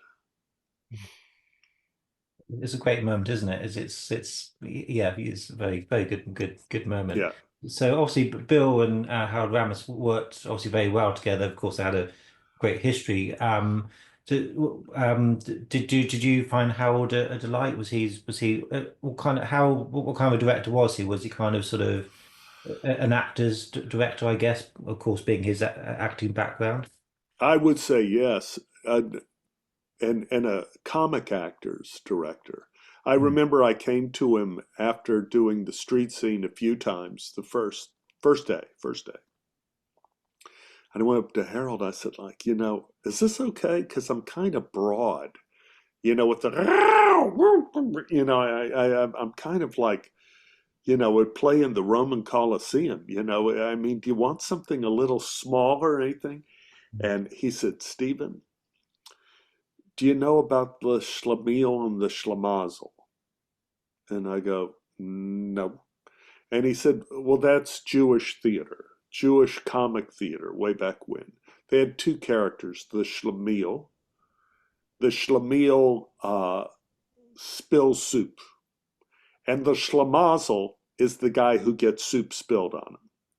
He said, "This is the classic pattern for Jewish comedy. You have the one character who's always doing everything crazy and wrong, like Jerry Lewis, and then he would be the schlemiel, and you have Dean Martin or whatever, the guy who gets the stuff spilled on him, is the schlemazel. Abbott and Costello, you have Costello, who's the schlemiel, Abbott is the schlemazel. He says that is the classic format of classic comic theater. Sorry about this. Of classic comic theater, and in this movie, you are the schlemiel. You could do whatever you want. Bill is the schlemazel. He has to be the world. He has to be the adult. He has to be right. So you go nuts. You do whatever you want. Bill is the one who has to rein it in. So everything's fine. Don't worry about it. And that was kind of the principle we used in the movie. So I take it the character of Ned, sort of, in terms of when you auditioned for him, was kind of the same when it came to filming, but just you just picked it up a little bit. I was so broad. I can't even tell you when I auditioned, because Harold Ramis said, "I'm going to read with you," and I was like, "Huh?" He was going to be the Bill Murray character in my audition. And he said, just do whatever you want. He says, I'm a professional actor. I can do this. I said, you're also the director. It's kind of nerve-wracking. But I was all over him as Ned Ryerson. I was zipping and unzipping his pants. I went down, was shining his shoes, untying his shoes, retying them, straightening his jacket. Harold was just laughing the whole time. He says, okay, stop it. Okay. And it was very over the top what I did for my audition. And unfortunately, he had, he liked that kind of thing as opposed to just throwing me out. You mentioned, of course, the fantastic crew on the film. Do you remember cinematographer John Bailey? Oh, God. John Bailey. When I heard that John Bailey was shooting this, I'm going like, what? John Bailey, the reputation was the greatest cinematographer in Hollywood at the time. It's like, what? And he's known for all, but this was, I'm thinking, is this kind of a small film for John Bailey to do? It's a small, simple film to do. And later on, John became the president of the Academy. And I saw him again at the Academy where we vote for the Academy Awards and all that stuff. Just to watch the way he would set up a shot or set things up. And this was back in the old days. I was going like, oh my God. It was such a privilege. And again, it's like when I worked with Alan Parker in Mississippi Burning. It was, kind of at the beginning of my career, but I was working with the best people, the best cinematographers, the best prop people, the best costumers, editors. Alan would bring all those people together. The same thing Harold Ramis with John Bailey. When I saw him on the list, I'm going like, oh my God, this is like, I don't know if it'll end up being an A film, but it's certainly got an A for effort here of having these great people. Trevor Albert, the producer, called me after the movie was released for about a month, for about 4 weeks. And he said, Stephen, this is Trevor. And I go, yeah. He says, I think we have a hit. We have a hit? He says, I know. I said, how do you know, or how do you not know if it's a hit?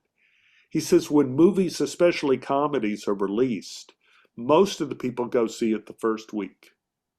The second week, you usually have half the audience of the first week. then half again the third week, half again the fourth week. We've built each week. Each week, we've had more people than the week before. He says that doesn't happen, and especially with comedies. And I wouldn't be surprised if we have a hit. And you have to remember, Philip, when Groundhog Day came out, the reviews were good, but they weren't like great. They were good. They were saying this is a very pleasant Bill Murray movie and everything like this. But now it's the new Wizard of Oz. It's like every Groundhog Day in America, every station here is playing the movie Groundhog Day. Just like Toto and Dorothy in The Wizard of Oz on first day of September, whatever they used to do here in America. This thing has become an evergreen. So it's just wonderful. And also in the UK as well, there's one channel in particular that always shows it, of course, on February 2nd, and will show it the whole day. And Yes. the whole 24-hour period. There you go. So I think it's a global thing, isn't it? I think certainly these days. Yeah. Now, I remember the story I forgot before. Oh, yeah. And if I could say, there were signs that the great things were going to happen. I just forgot it again. That's okay. No, I'm gonna write this down. Yeah, of course. This is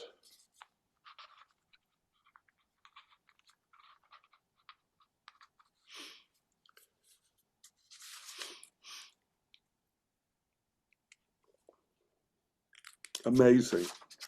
It's like a speed bump in the road. I was just thinking about it this morning. No. Well, maybe it'll come back to me once more. Yeah, we can come back to that. That's no problem. Yeah. Oh, yeah, that's fine. So of course, people going into the film would have thought it would be a reasonable success because of the Harold Bill chemistry. So therefore, Yes. but to have the success it has, I think nobody in the right mind could have ever kind of thought it would kind of have that. Well, that longevity. I may be wrong, but you tell me because you know more about films than I do in this, but Bill in this one, he was always kind of the crazy character in movies, not necessarily the everyman. And in this film, he was the everyman. And to me, that's the one thing that, even if he was playing a hero like in Scrooged, he was always playing some wacky character. In this, he's wacky, but no. In this, he has those heartfelt moments with Andy that are just beautiful. And I think that's unusual too, that the movie has so much heart in it, and not sentimentality, but absolute goodness. It's like the final scene where all the people come up to Bill and thank them for the wrestling tickets, and that he spent all of his time, first of all, trying to manipulate Andy, to have sex with her. And then it all became about how can I make the dreams of everybody in this town come true. That's the thing that kills people about the movie, that if you had all the time in the world, eventually you wouldn't have used it to get wealth or pleasure for yourself. If you had all the time in the world, you would do what you could to help everybody that you knew. Friend or enemy, you would do everything you could to make the world a little better for them. And that was a message people they're still waiting to hear. That's a message that is universal, that we love. And I think also that Danny was saying that people could kind of identify with his journey and sort of the growth that he goes through, and we can all sympathize. We all sort of can put ourselves in the shoes of when he's trying to manipulate Andy, when he's trying to get the, or, steals the money. We would all kind of do those kind of things if we so that everyman quality, it represents what we would probably do in that situation. Yeah, yeah. Hey, one thing that's interesting in Groundhog Day is that the trick of the movie is the weather had to be the same. Mhm. Because if you are repeating the same day over and over again, it's got to be the same weather. And we were lucky in shooting outside of Chicago in the winter that we had just the blanket skies, just the thick gray clouds the whole time, frigid, frigid, frigid. But if it started to snow, we kind of had to stop. Or if it started to rain, we had to pull in. We had to be very careful because it had to be exactly the same weather conditions because the day is repeated, which is tricky. And there's only one scene in the movie where that pattern was not followed. And do you know what scene it was? Oh, I know that when they're in the gazebo, sort of dancing around, obviously snowing, but that's in the story that it does snow then. So I'm just trying to think if I say, Here's a clue. yes. We were working with a very difficult performer. With the groundhog. Yes, Yeah, the groundhog, sun yeah. came out. The Right. sun came out when they put the groundhog in the truck, but it's like we only have the groundhog for 2 hours. We got to shoot this scene. Yeah. That is the only scene that really violates the template of the fact of it's gray skies but no snow. The snow has fallen, and then when they have the snow falling at night, they were able to get that scene easy where we were because it was always freezing and cold.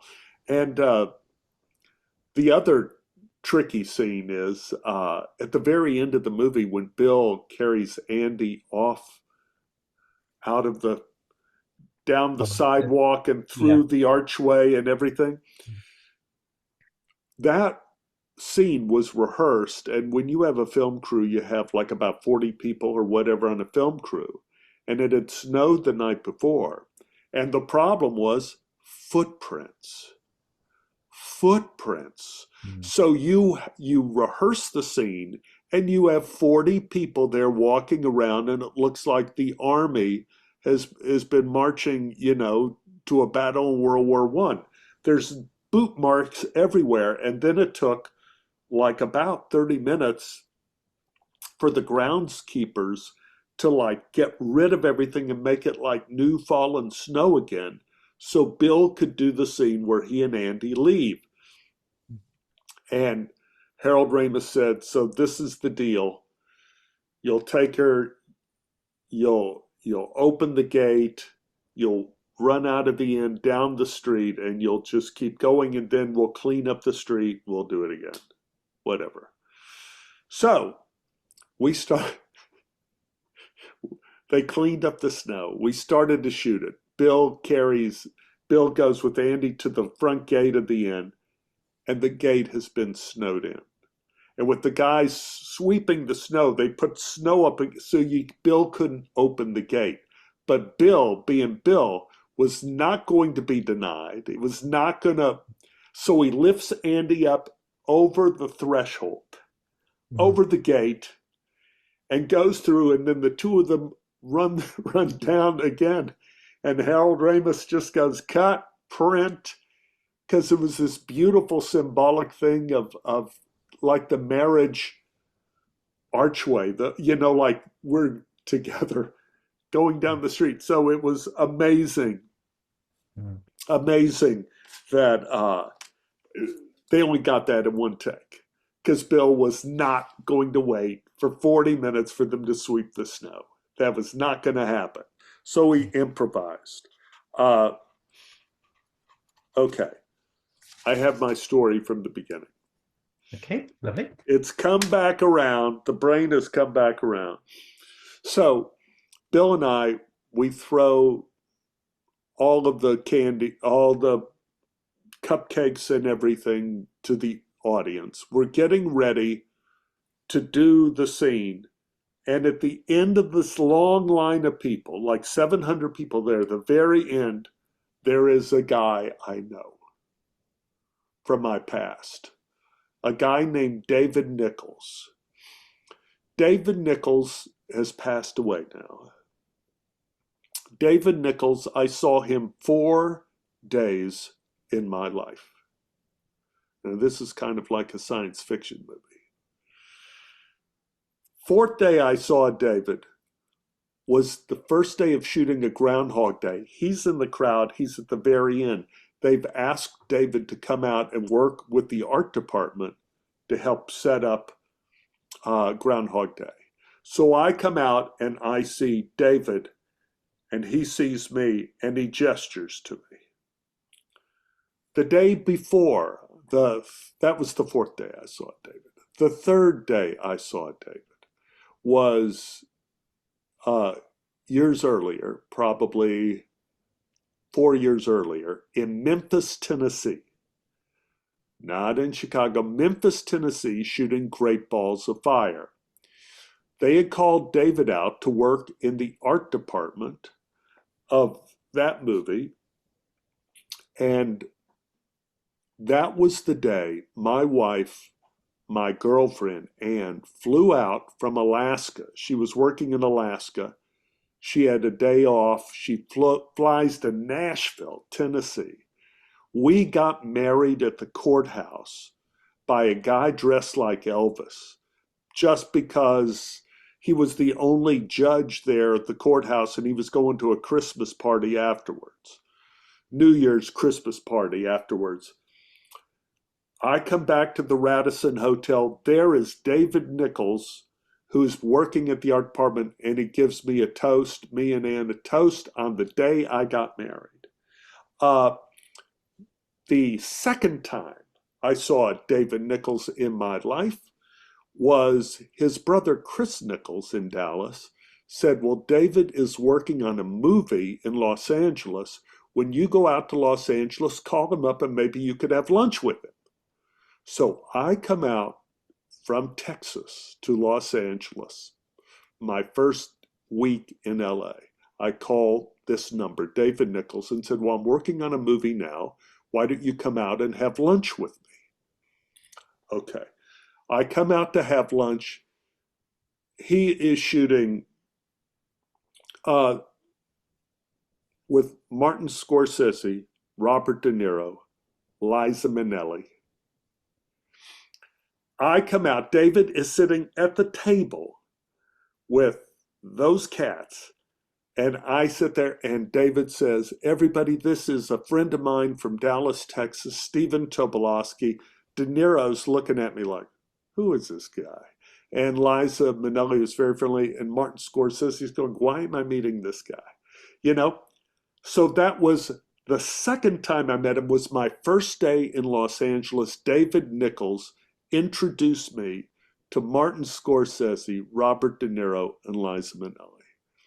First day I met David, I was 15 years old. I was in a one-act play contest, and I was playing Arpagon, the Miser, written by Moliere, but Moliere wrote a 5-act play. We were doing a 1-act play. David Nichols was a hotshot young actor in Dallas at the time, and our school teacher knew about him and went against the rules and invited him out to give us all instruction on how to play comedy. So David Nichols came out, and me doing Arpagon. David, I'm looking at him and he's like a big star in Dallas now. Was, back then, young star. And he said, Stephen, comedy is not about being crazy. Comedy is about specificity. specificity of action, specificity of idea, and physical motion. So it's this. It's not like this, it's this. Clarity of thought, clarity of action. That is comedy. So going back to the fourth time in my life I saw David Nichols, I walk out and there's David at the end of this 600, 700 people, and he sees me and he goes, and there I was feeling so scared and so alone, and I see David Nichols at the end of the line, the fourth time I saw that dear man, and it was like a spirit coming down from heaven. And this is to David. This is also to his brother Chris. Great guys, but it was almost supernatural what happened the first day of shooting Groundhog Day. That's a lovely thing for him to do. Yeah, he sounds like a great guy. So you mentioned obviously you were acting in your teenage years. So was it always inevitable that you would be a professional actor going, into adulthood? In my head, it was. In my head, all I wanted to do was be an actor. I grew up in Oak Cliff, which was a rough kind of neighborhood. And everybody wanted to play cowboys and Indians. And I said, I want to play making movies. And they go, how do you play making movies? And I said, it's the same as cowboys and Indians, except we're doing cowboys and Indians in a movie. It's the same thing. So we just ran around, pretend to shoot each other, but we were making movies. I lied to my parents when I was a freshman in college. I signed up for they wanted me to be a lawyer. I signed up for theater classes, which technically, according to the university, could be in a pre-law program. So mom and dad were saying, well, what are you taking at SMU? I said, well, I don't know what I'm going to be doing, but I'm kind of looking at pre-law right now. And mom was thrilled. And then you kind of had to declare what you wanted to do your sophomore year. And that's when it hit the fan. And I said, well, I'm going to be a drama major. And mom and dad said, I had a teacher at SMU that hated me. And so my senior year, she threw me out of the acting program at SMU. My advisor told me, we're so sorry, you're not going to be able to continue. It has to be unanimous among the acting teachers.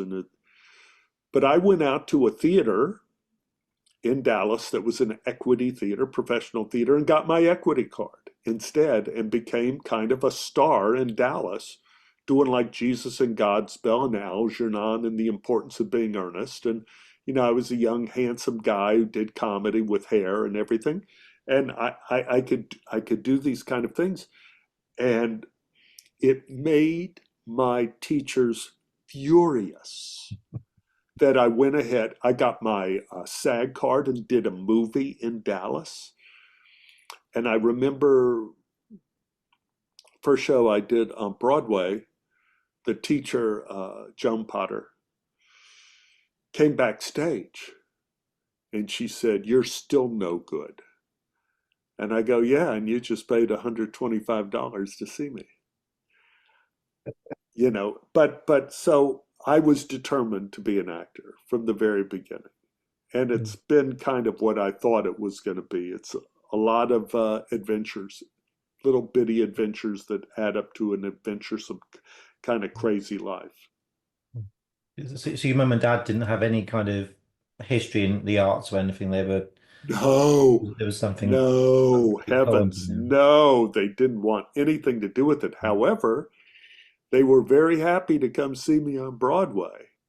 Well, they were very thrilled when I was successful at being an actor, or seeing Mississippi Burning or Groundhog Day or they were very happy to go to the movie theater and see, oh, Stephen's working.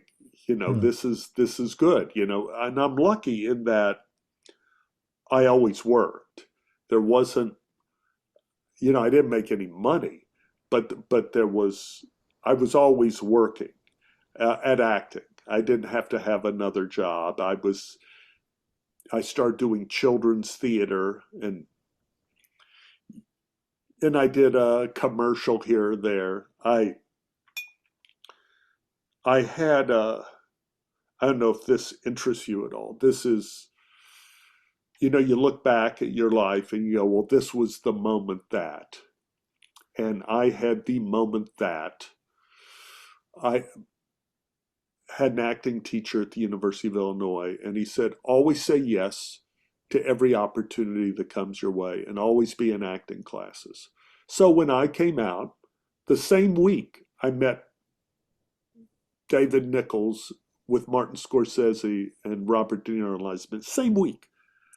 I went out there and I signed up for an acting class. And somebody came in and said, we've lost an actor. We open in a week. We're doing Time of Your Life. And we need somebody to play Dudley Boswick, who's a guy who sits out by a payphone the entire show, waiting for his girlfriend to come. Then he calls for his girlfriend to come on the payphone. And eventually she calls him back. She'll talk to him. And Dudley has his one speech on the payphone near the end of the play. But he's just sitting there, the whole play, just sitting there doing nothing and eventually talking on the payphone. So I knew the play and I said, I will do this. I will do this. It opens this week. I could learn the part in a week, not a problem. So we opened. I did very well. Was not an issue. That was like Friday night. The next night, Saturday, they said, Fran Bascom is coming to the show. Fran Bascom is going to be in the audience. Now, who Fran Bascom was one of the top casting directors in Los Angeles. She did all, like Cheers. She did all those sitcoms, all dramatic shows. She was everywhere. She was #1, like, casting director. And I thought, this is my chance. This is my chance, Fran Bascom. So I'm Dudley Bostwick, and I'm waiting the whole show. The phone rings. I go, please, Myrtle, can you come out? Waiting. Then it comes to my big moment. And I go over to the payphone, which is on the wall, and they used a real payphone. I don't know what they're like in the UK, but they're real heavy here. Big, heavy payphone. And I'm talking to my girlfriend on the phone, and I said, I love you, and I'm starting this speech, and I'm getting real emotional, and the payphone falls off of the wall. So it's on the ground, but I go down, and now the audience is laughing. So I'm on my knees, and I'm still talking to her. And I go, yeah. And I pick the phone up, and it weighs like 50 pounds. So I have this payphone here, and I'm talking to her like this, and all this kind of stuff. The audience is laughing, and I'm doing this heartfelt speech. And then the wire from my headset falls out of the payphone. So now I just have I'm on the payphone. So I walk over, I'm still talking to her on the phone. I throw the payphone off stage. The audience is laughing and applauding. And I keep doing the speech just with the headset. And I finish the thing. I finish the speech, throw it off stage. I go off backstage. That's my part for the play. And I am humiliated. I am so humiliated. All this to set up a meeting. Fran Bascom, now I'm humiliated. Monday morning, I get a phone call from Fran Bascom's office. She says, Stephen, I'd like you to come in. I'd like to see you. I'm going, huh? I go in and meet Fran Bascom, I think over a Paramount, I think it was. And she has all these scripts, and she says, I want you to read these scripts and see if there's any parts in here you think you could do. And I go, yeah, yeah. I would love to. Fran, what? Why? It was horrible. It was you saw the worst thing in the world. She says, Stephen, you're what I'm looking for. An actor who won't quit. And she was like a guiding light in my life, as was Alan Parker in Mississippi Burning. Alan Parker was an amazing man for me in Mississippi Burning. Not only that, but with Howard Fuhrer, his casting director, with the connection with Groundhog Day, that mattered. And opening day of Groundhog Day, I'm going with Andy to the premiere because she thought I would scare guys away from her. And we were walking over to the theater, and Alan Parker is there. And I'm going like, Alan, I had no idea how much you gave me when I did Mississippi Burning, how much time you spent and showed me how each department worked and everything. You gave me this entire education, and I feel like it just went over my head that I thought like, oh, will you do this? I just, thank you, thank you. And he says, oh, shut up. He says, you just better be good in this movie. And I said, I hope so, Alan, I hope so. But Alan Parker gave me a huge education in film that I will never forget. He changed my life. Just an amazing, amazing man. So generous. You know, it's the generosity of people you end up remembering. Oh yeah, yeah, definitely. Of course, you had Gene Hackman and William Defoe in that film. Did Gene Hackman leave any impressions on you? Scary man. Oh, No, right. he was, you know, he just like kind of stared at me, you know, like, and all this. So I had really very little to do with Gene Hackman or Willem Dafoe. Uh, Frances McDormand on that movie, I knew Franny because I knew her from before, because there's this little girl in New York that I knew and loved working with and watching called Holly Hunter. And Frances and Holly were roommates. And so whenever I would visit Holly in New York, I'd see Frances. So could you imagine, like, two of the greatest actresses of our age were just roommates in New York, of all things. But Frances was always nice. But basically, I spent most of my time on Mississippi Burning just with Alan Parker, following him around and watching what he did. Oh yeah, yeah. I'm sure that those that watch this will want me to ask briefly just about Spaceballs, whether that was a good film to be on. Yeah. Oh, amazing. So that was like probably my first big film. I was doing theater in LA at the time with actor Bill Pullman. And so Bill, you know, was going to be, and so Mel Brooks was coming to see us in this play, me and Bill Pullman in this play. And afterwards, Mel Brooks says, so, you think maybe you come by and get you a little part in Spaceballs? And I go, well, sure. Yeah, yes, sir. Yes, sir. Yes, sir. And I remember I called up my mother and father, again, always trying to prove that I wasn't going to end up in poverty. I just said, I just got a job from Mel Brooks, because they knew who Mel Brooks was. You know, they didn't know what the play Barabbas was, or any of the things I was doing or Chekhov. They didn't know who Chekhov was, but they knew who Mel Brooks was. So I showed up, you know, to work on Spaceballs as captain of the guard.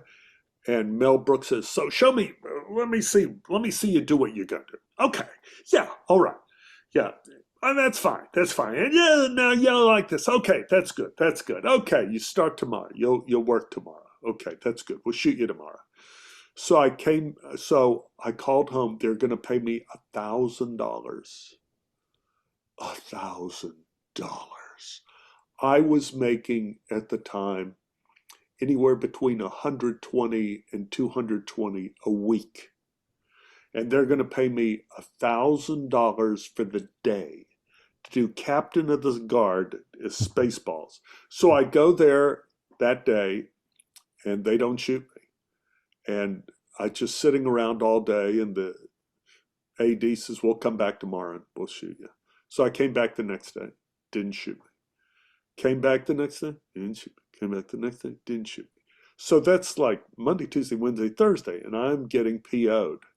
And I said, look, I don't get it, man. I mean, I'm just sitting here doing, I mean, you know, what's the deal? He says, how much you get paid on this? I go, I'm getting $1,000 for the day. He goes, so you've done 4 days already. I go, what? You mean I get paid for the days I don't work? He goes, you get paid whenever you show up. Oh my God, what kind of profession is this? You mean I made $4,000 already? Oh my God, what a life. This is so fantastic. So fantastic. So then I was just sure I wanted to be an actor after that point, you know. Yeah. That was great. Films are so expensive, isn't it? It's so many things like that people don't necessarily appreciate. You've got to keep the booking and keep them going and stuff. Yeah, and Mel Brooks later, I did Mad About You, and Mel was a guest star on Mad About You, so I got to see him again, and we talked about Spaceballs. That's the one thing people don't think about, I don't think about show business. There aren't that many people who are in it. I think they're the same number of professional actors in the like United States as there are professional athletes. The same thing, the same number, you know, roughly. And so you always, if you're a professional, you're always seeing the same people over and over and over again because it's a very small society. It's a small group of people. So you get to know each other pretty well. But yeah, the Mel Brooks thing was huge for my family. They were very happy about that. Would you say your heart is always in theatre, or is that where you feel most comfortable? Oh yeah. It's theater is a whole different thing. You know, there's nothing to compare to the magic of what happens when you do theater and you have an audience and you're doing a good play, and sometimes you have that transcendental moment between you and the character on stage that you're playing with and the audience that just is supreme, and there's nothing like it. That's what's so great about Chekhov. If you do like Chekhov or Tennessee Williams, the things in those plays relate to everyday people all the time. And you just hear audiences gasp all the time over things that they just recognize that are true. And every great thing in my life has really kind of come to me through the theater. Kind of how I met Anne, my wife, the theater. And it's a special fraternity. It's a special fraternity of the people who are stupid enough to do this. Everybody thinks it's glamorous. It's the opposite of glamorous. I mean, it's really nasty, and it's difficult and terrible hours, and sometimes working in difficult situations and difficult people. I was doing that movie Garfield, shooting in Florida. Sounds great. Over at Universal Studios in Florida, and I'm shooting a scene, and they say like, well, we have to get this done by 7, and I'm looking, it's like 6:30 in the evening. I said, well, why? I mean, can't we fit? No. 7 is when the rats come out. And I go, the rats come out? Yeah, they have rats here, and they come out from under the tunnels at 7, and so we got to be out of here by then.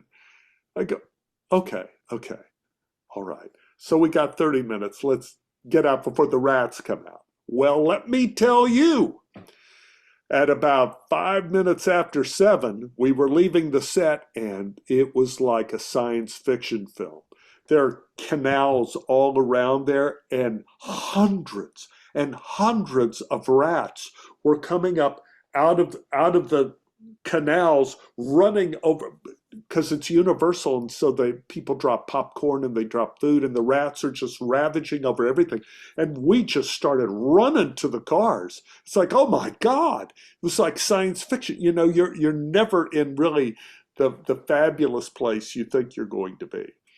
It's always the magic of seeing a David Nichols pop up somewhere in your life is the thing that makes you feel like you have an enchanted existence in this profession. Did you have a favorite theatre role that you've done? Certainly, Mornings at 7. I played Homer on Broadway in Mornings at 7. I always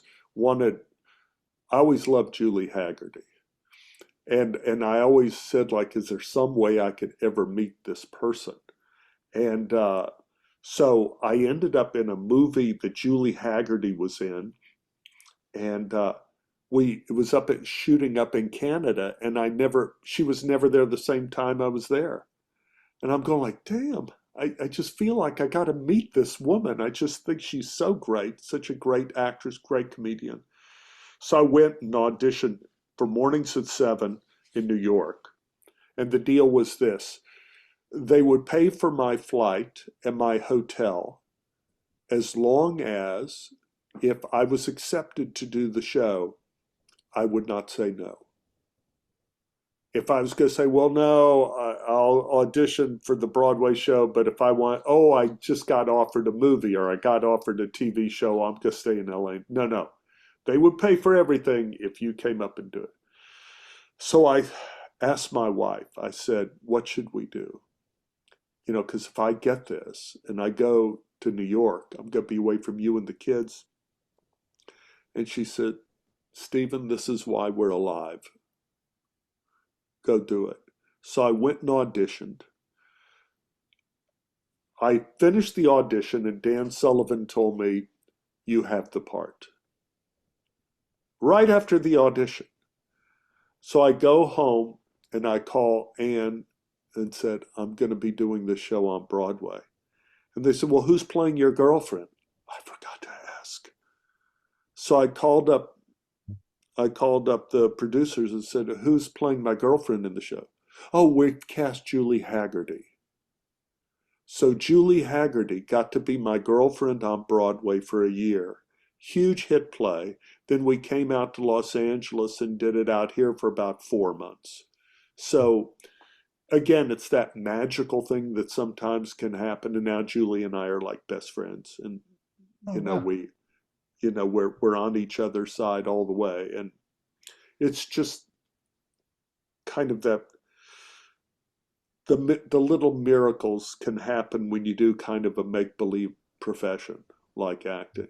You know, but definitely Homer was one of my favorite parts, and also Vanya and Uncle Vanya, and Tuzenbach and Three Sisters. That was so fantastic. So fantastic. God, that Chekhov just works so well with any audience. People think it's going to be not accessible, and then they go there and they see their lives up there on stage. It's just amazing. Have you ever done theatre in the West End in the UK? Or? Here's Mr. Stupid Me.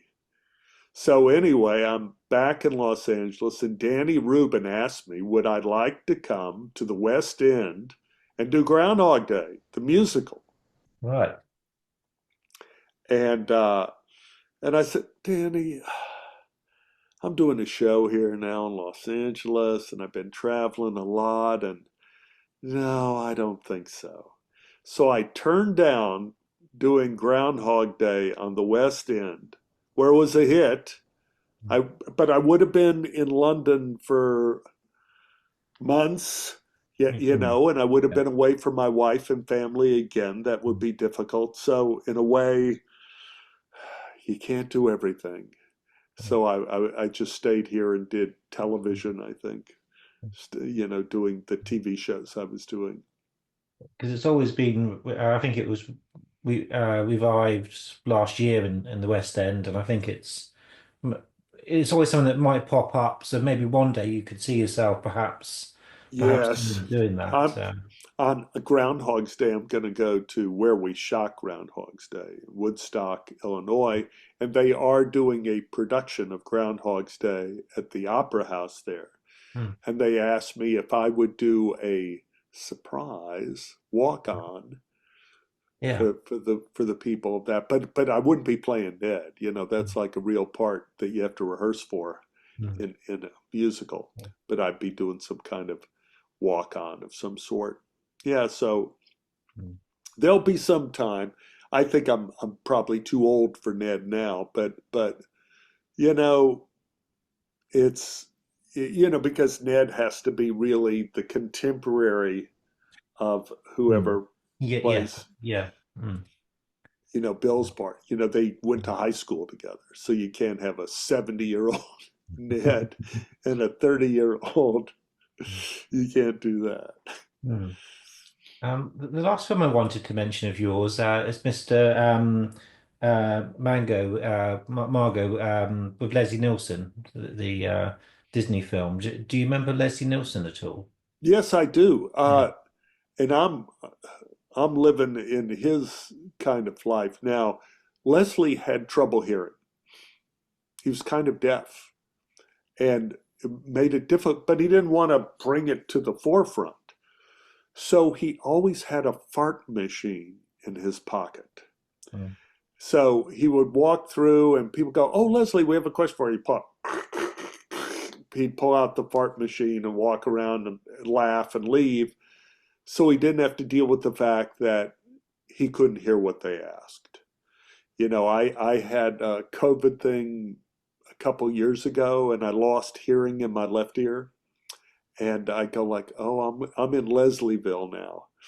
I know it's tough, losing part of your hearing. But so because of that, though, he kind of stayed off to himself. He was not a big social guy because, again, he couldn't really hear. So he came and did his job and left, and that was kind of working with him. And a lot of people these days know you from your role in with the Goldbergs. Oh yeah, the principal. yes, Was that a good show to be associated with? fabulous, fabulous, and just again, you're working with great people. Wendy McClendon Covey, my God, what she's able to bring to that show every week. I mean, she's just amazing. We always had great directors. We always had great cinematographer on that show. Sean, who's the young Goldberg, just brilliant. He's just brilliant. I think I was on that show, various shows for like 10 years. And to watch Sean grow up from being a little kid and just, again, great people on the show. And there was one episode. God, this is how crazy it is. I was walking in the park, and somehow my knee gave out. I didn't know what happened, but I fell down, and I had to utter the words, "I've fallen and I can't get up," which is a commercial they have here in America with old folks, fall down the stairs. "I've fallen and I can't get up." So I got up. I could not put any weight on my right leg at all. Couldn't put any weight on it. I hopped on 1 foot home and called up the Goldbergs and said, "I can't come into work today." And they go, "Why?" I said, "I have fallen and I can't get up. I got a problem." And they said, "That's not going to be a problem, Stephen. Not going to be a problem. We'll change where you shoot your scene. You're going to be in the detention hall. We'll have you leaning against the wall so you don't have to worry about standing. Drive to this spot in the parking structure. Call us when you get there. We will have a golf cart with your costume. We will take you to the set. We will dress you and do makeup there. You'll lean against the wall, do your scene. Then we'll drive you back in the golf cart. You go home. That's what they did on the Goldbergs. And you know, it's like not a problem. The fact, what had happened was I tore my meniscus all the way through. I couldn't stand on my leg. I didn't know that at the time, but Goldberg's not a problem. We'll have you lean against the chalkboard. It'll be fine. We'll get you a golf. It's going to be okay. That was on the Goldbergs, one of those shows where they're going, not a problem. We always had the best writers. We always had the best directors. And we had Wendy. Wendy was like the engine, the little engine that could all the time. She could make everything work. She was first shot of the day, last shot in the evening, tireless. Just great, great. And it's the only way a show can go 10 years like that is if you have some very special people that just are the best. And as Wendy, certainly all of our directors on the Goldbergs, Adam Goldberg, you know, writers, just brilliant, just brilliant. So that was a terrific experience. No, yes, that sounds lovely. That, yeah, I imagine a lot of productions wouldn't be that that accommodating, but that sounds lovely. And, Yeah. and they fall apart. They fall apart either because of a direction or producer, but Goldberg's was like a great team, a great team. Hmm.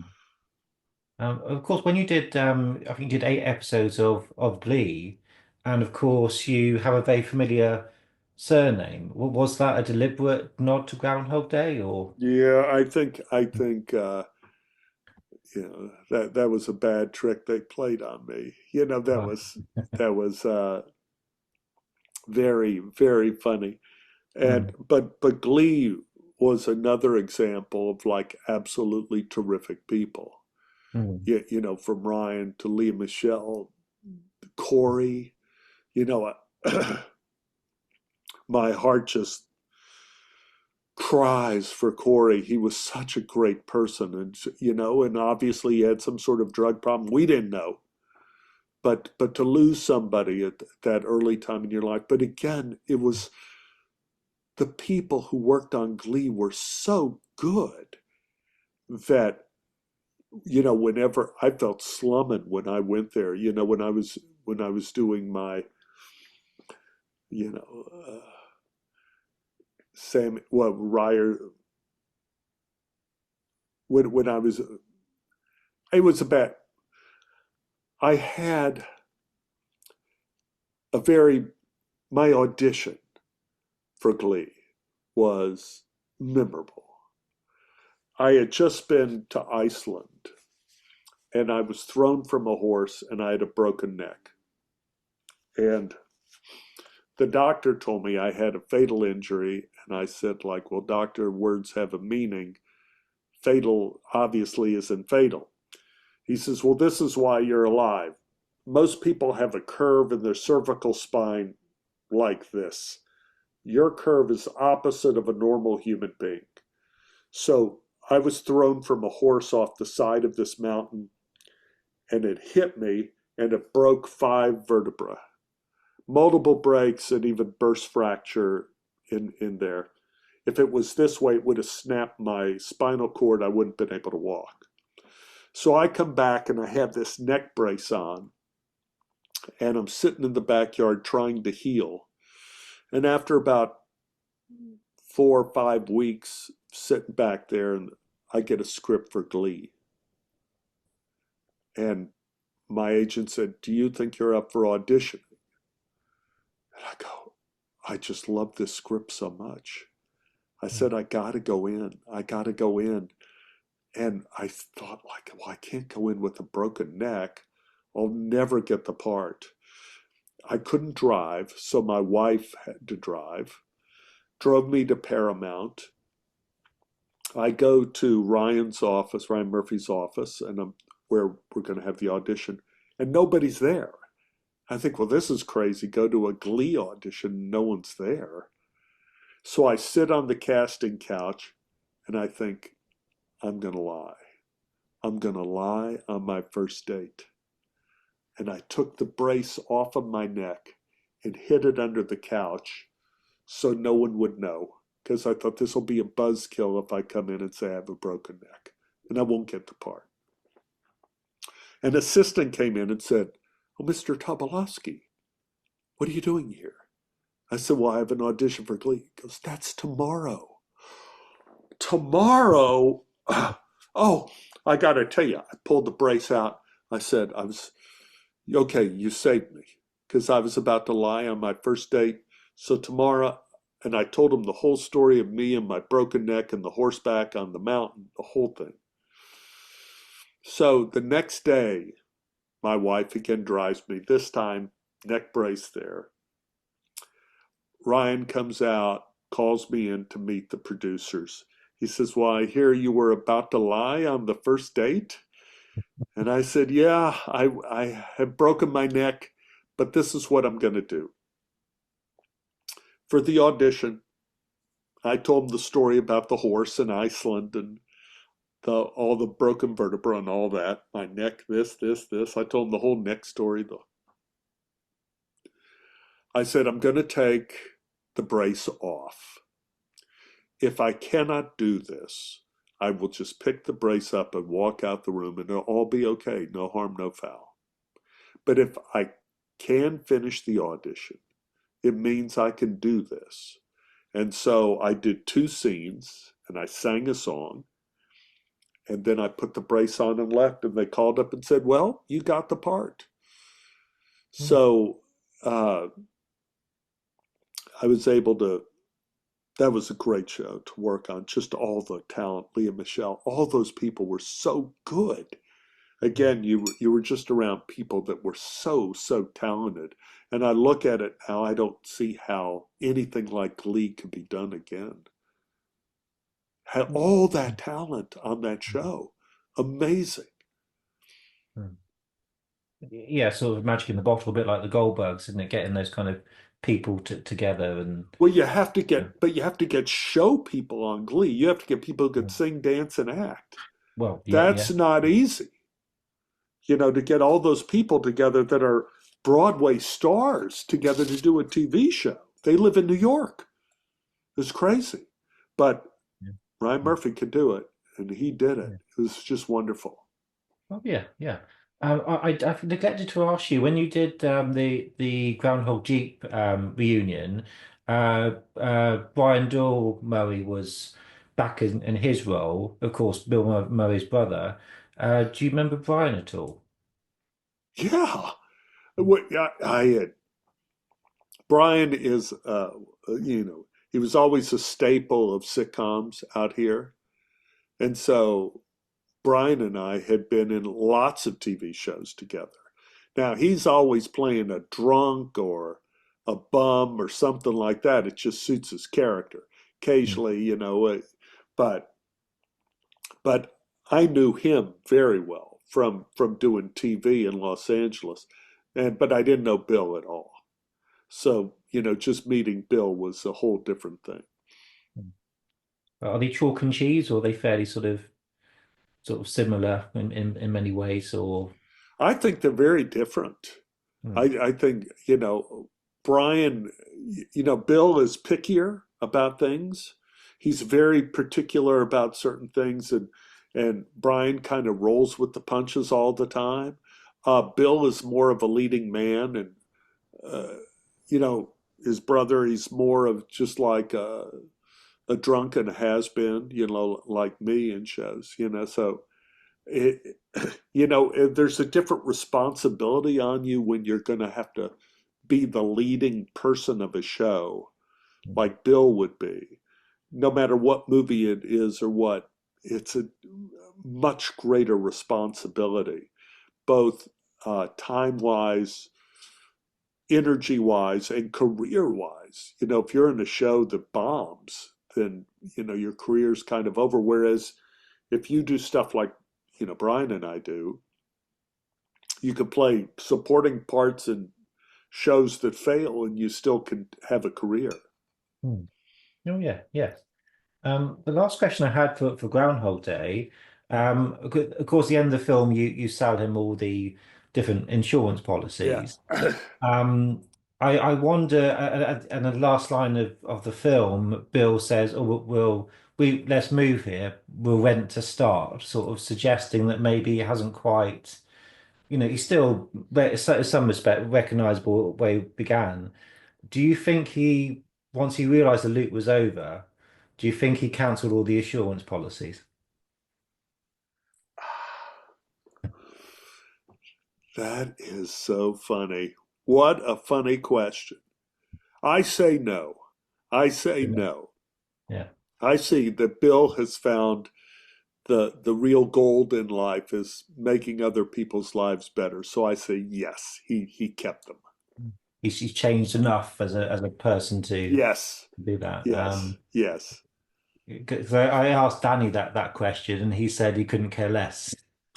He kind of sort of wanted it to kind of those kind of things to be left to the audience, I suppose, to the individual. But I would agree with you. I think that he had gone on that much of a journey to Yeah, everything yeah. becomes kind of symbolic by the end of the movie. Hmm.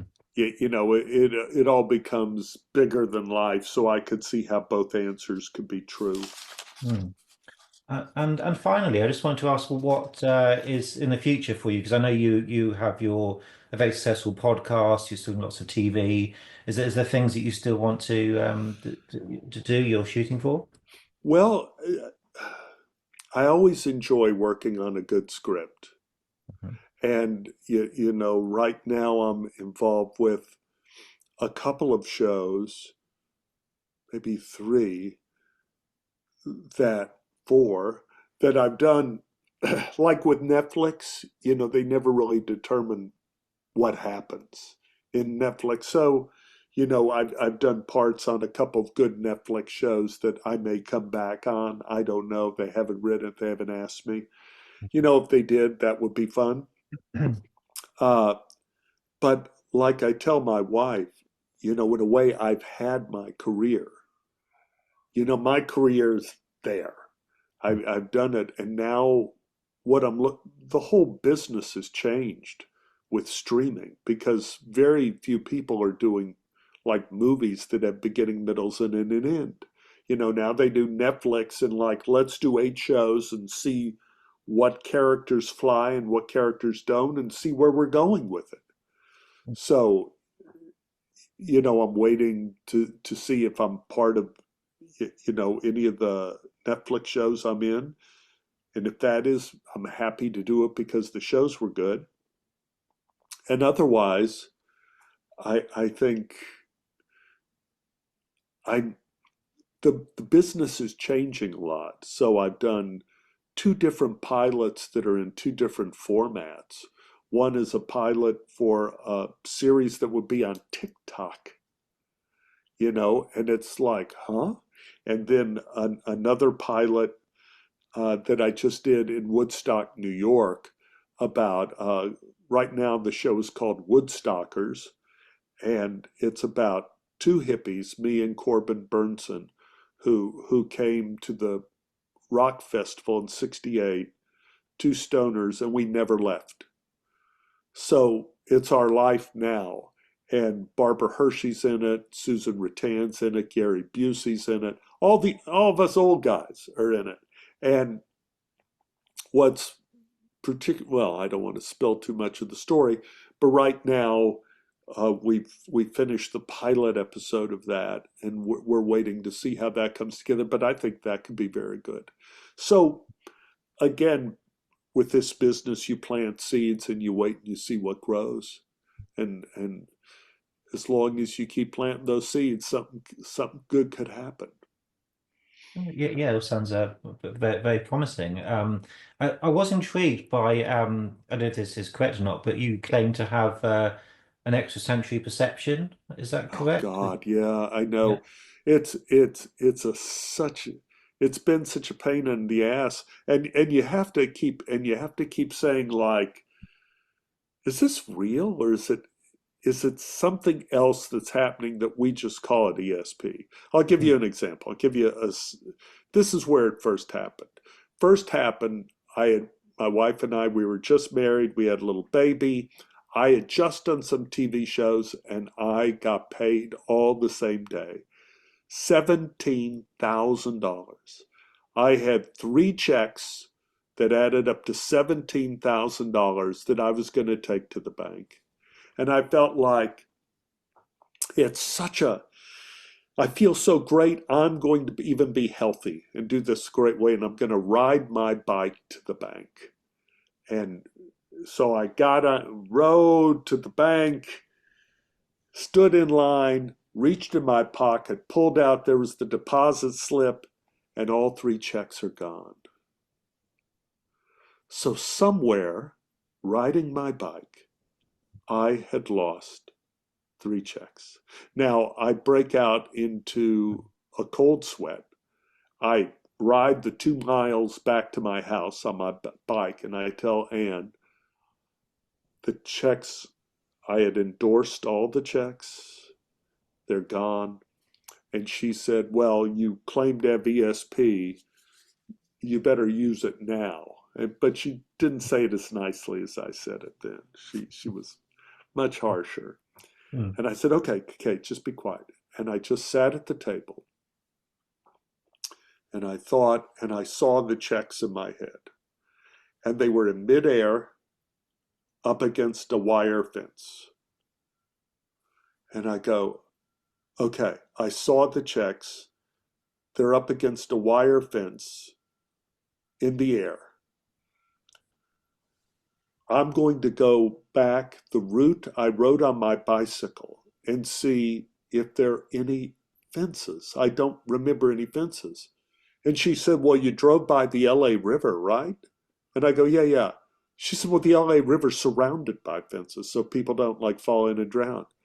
I go, right. So I pedal my bike down the road to the freeway, get off my bike, and walk down the hill to the river. And there is a fence around the river, and there, up against the fence, are the three checks being held up in midair by the wind. Wow. Mm. So I saw somehow, now, was it ESP or was it somehow when I was riding my bike, some part of my brain that I'm not aware of knew these checks flew out and knew that they flew down to the river? Is that possible? The worst example, worst again, and I don't know what this is. Worst example, my birthday. And Anne says, we have a special birthday for you, a special birthday party for you. And I go, well, that's really nice. And she says, so, you want to use your ESP and figure out what your birthday is going to be, what your birthday gift is going to be? Mm. And I go, oh, Anne, I don't want to do this because it's if I'm right or something, it's really creepy and everything. So anyway, I said, I'll play the game with you because I know I'm going to be wrong. So I just had this image come into my head of what my birthday gift was, and that is I was going to play on the grand piano at Disney Hall downtown, which is the concert hall we have here in Los Angeles. I mean, the big concert hall. Mm. Yeah. It's where the orchestra plays. And, they have 2,000 seats. It's like a big thing. And so I said, Stephen is going to play on the grand piano at Disney Hall. I put it in an envelope. I put it on her computer. And before that afternoon, she says, okay, so this all is beginning with a nice dinner. So if you could kind of dress up in something kind of nice, like a coat and tie. And I'm like, okay. Okay, because I never wear a coat and tie. Okay, I'll wear a coat and tie. She says, yeah, just look nice, like presentable. Okay, and we're going to have dinner, and the restaurant we're going to is right across from Disney Hall. So if we could park in the basement of Disney Hall, then we could walk across the street for dinner. Now I'm breaking out into a cold sweat. So we park at Disney Hall, and she said, well, why don't we just go up the elevator here, and it's easier to walk across the street to the restaurant. So I come out of the elevator, and there is Robert Brinkman, a friend of mine, and saying, so we have a surprise for you. They have the guy who works Disney Hall with the keys. We have the piano ready for you to play. Center stage, Disney Hall. And I'm about ready to pee my pants. So they open the door. I walk down. There's the beautiful piano there. Robert Brinkman, the DP on some of the films I've done, he's there with the big thing of my music. So I pull out a little Beethoven, and I pull out a little Chopin, and I'm playing at Disney Hall, and it was an amazing experience to play there, because you're playing, you hear the report of the notes off of the back wall. You don't really realize when you're on stage of what that acoustic is like in the hall when you're playing piano. So I can play very quietly, and I hear coming back at me from all corners of it. It's almost like I'm wearing headphones. It was amazing. So I played for about an hour. Then we drove home, and Anne went and opened the envelope and was furious. She said, have you been on my computer? Have you been reading my emails? Have you been? I go, no.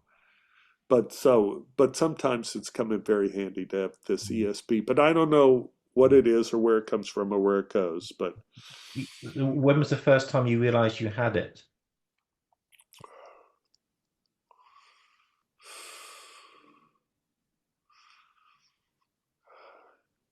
Boy. Certainly in high school. Certainly in high school, I knew I had it. And that was just knowing things that I should not have known. And never significant things. I never significant things. Then, like, oh, I know where this book is.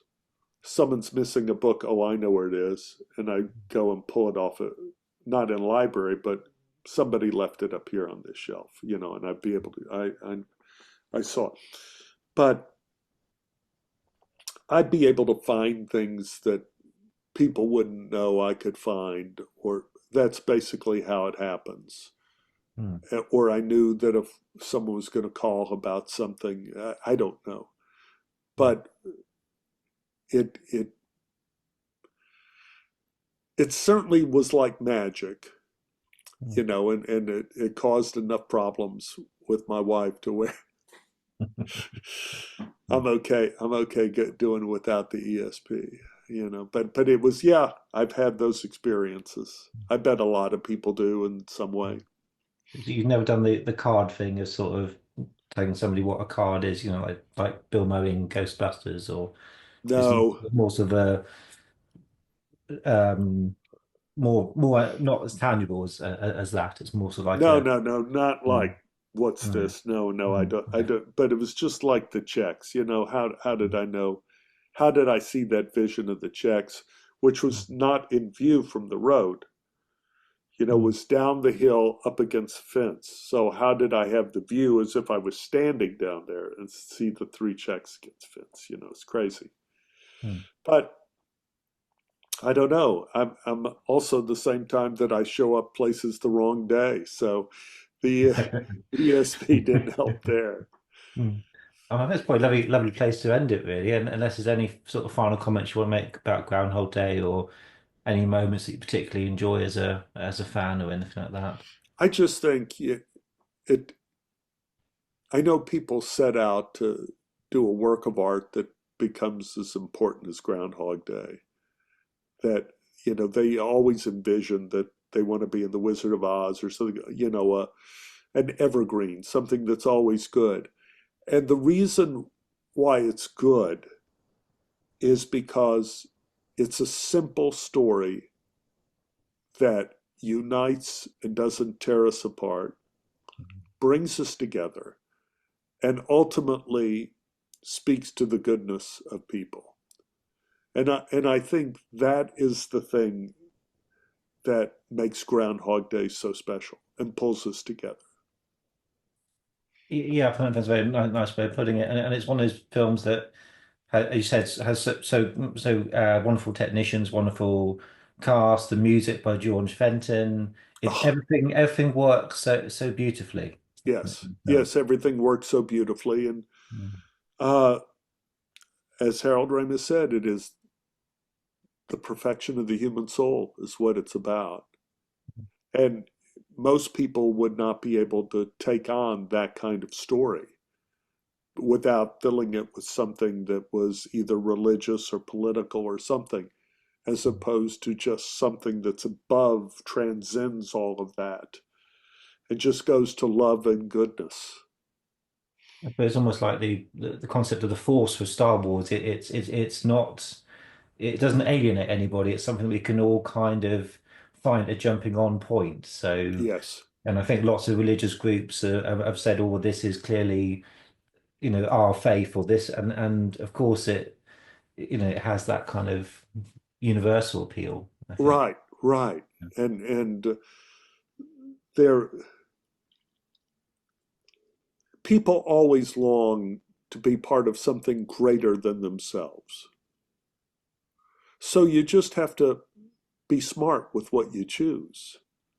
Choose something that makes it better for everybody and not just for the few. Choose something that'll bring more kindness into the world and not less, and more wisdom, more generosity, and people are going to be happier. So, and it'll be a good project to be a part of. When you work on negative projects that are about awful things, it affects your life. The awfulness goes into your soul too. So it's always good to work on something like Groundhog Day or Mornings at 7 on Broadway because it makes you feel better as a person.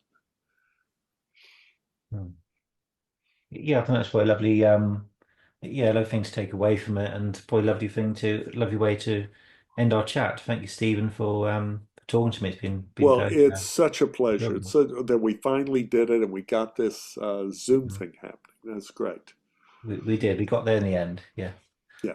Well, thank you very much. I've enjoyed every second of it, and yeah, it's been lovely to talk to you today. Yeah, and you too. Thank you very much and have a good time over there in the British Um, Isles. and you too. Yeah, and your projects seem very interesting. So I wish you all luck in the world with them. Thank you very much. Thank you. Well, have a lovely weekend, and Have a have a good new year. Have a good beautiful new year. and you as well. Bye Okay. bye. Take care, Stephen. Bye Yeah. bye.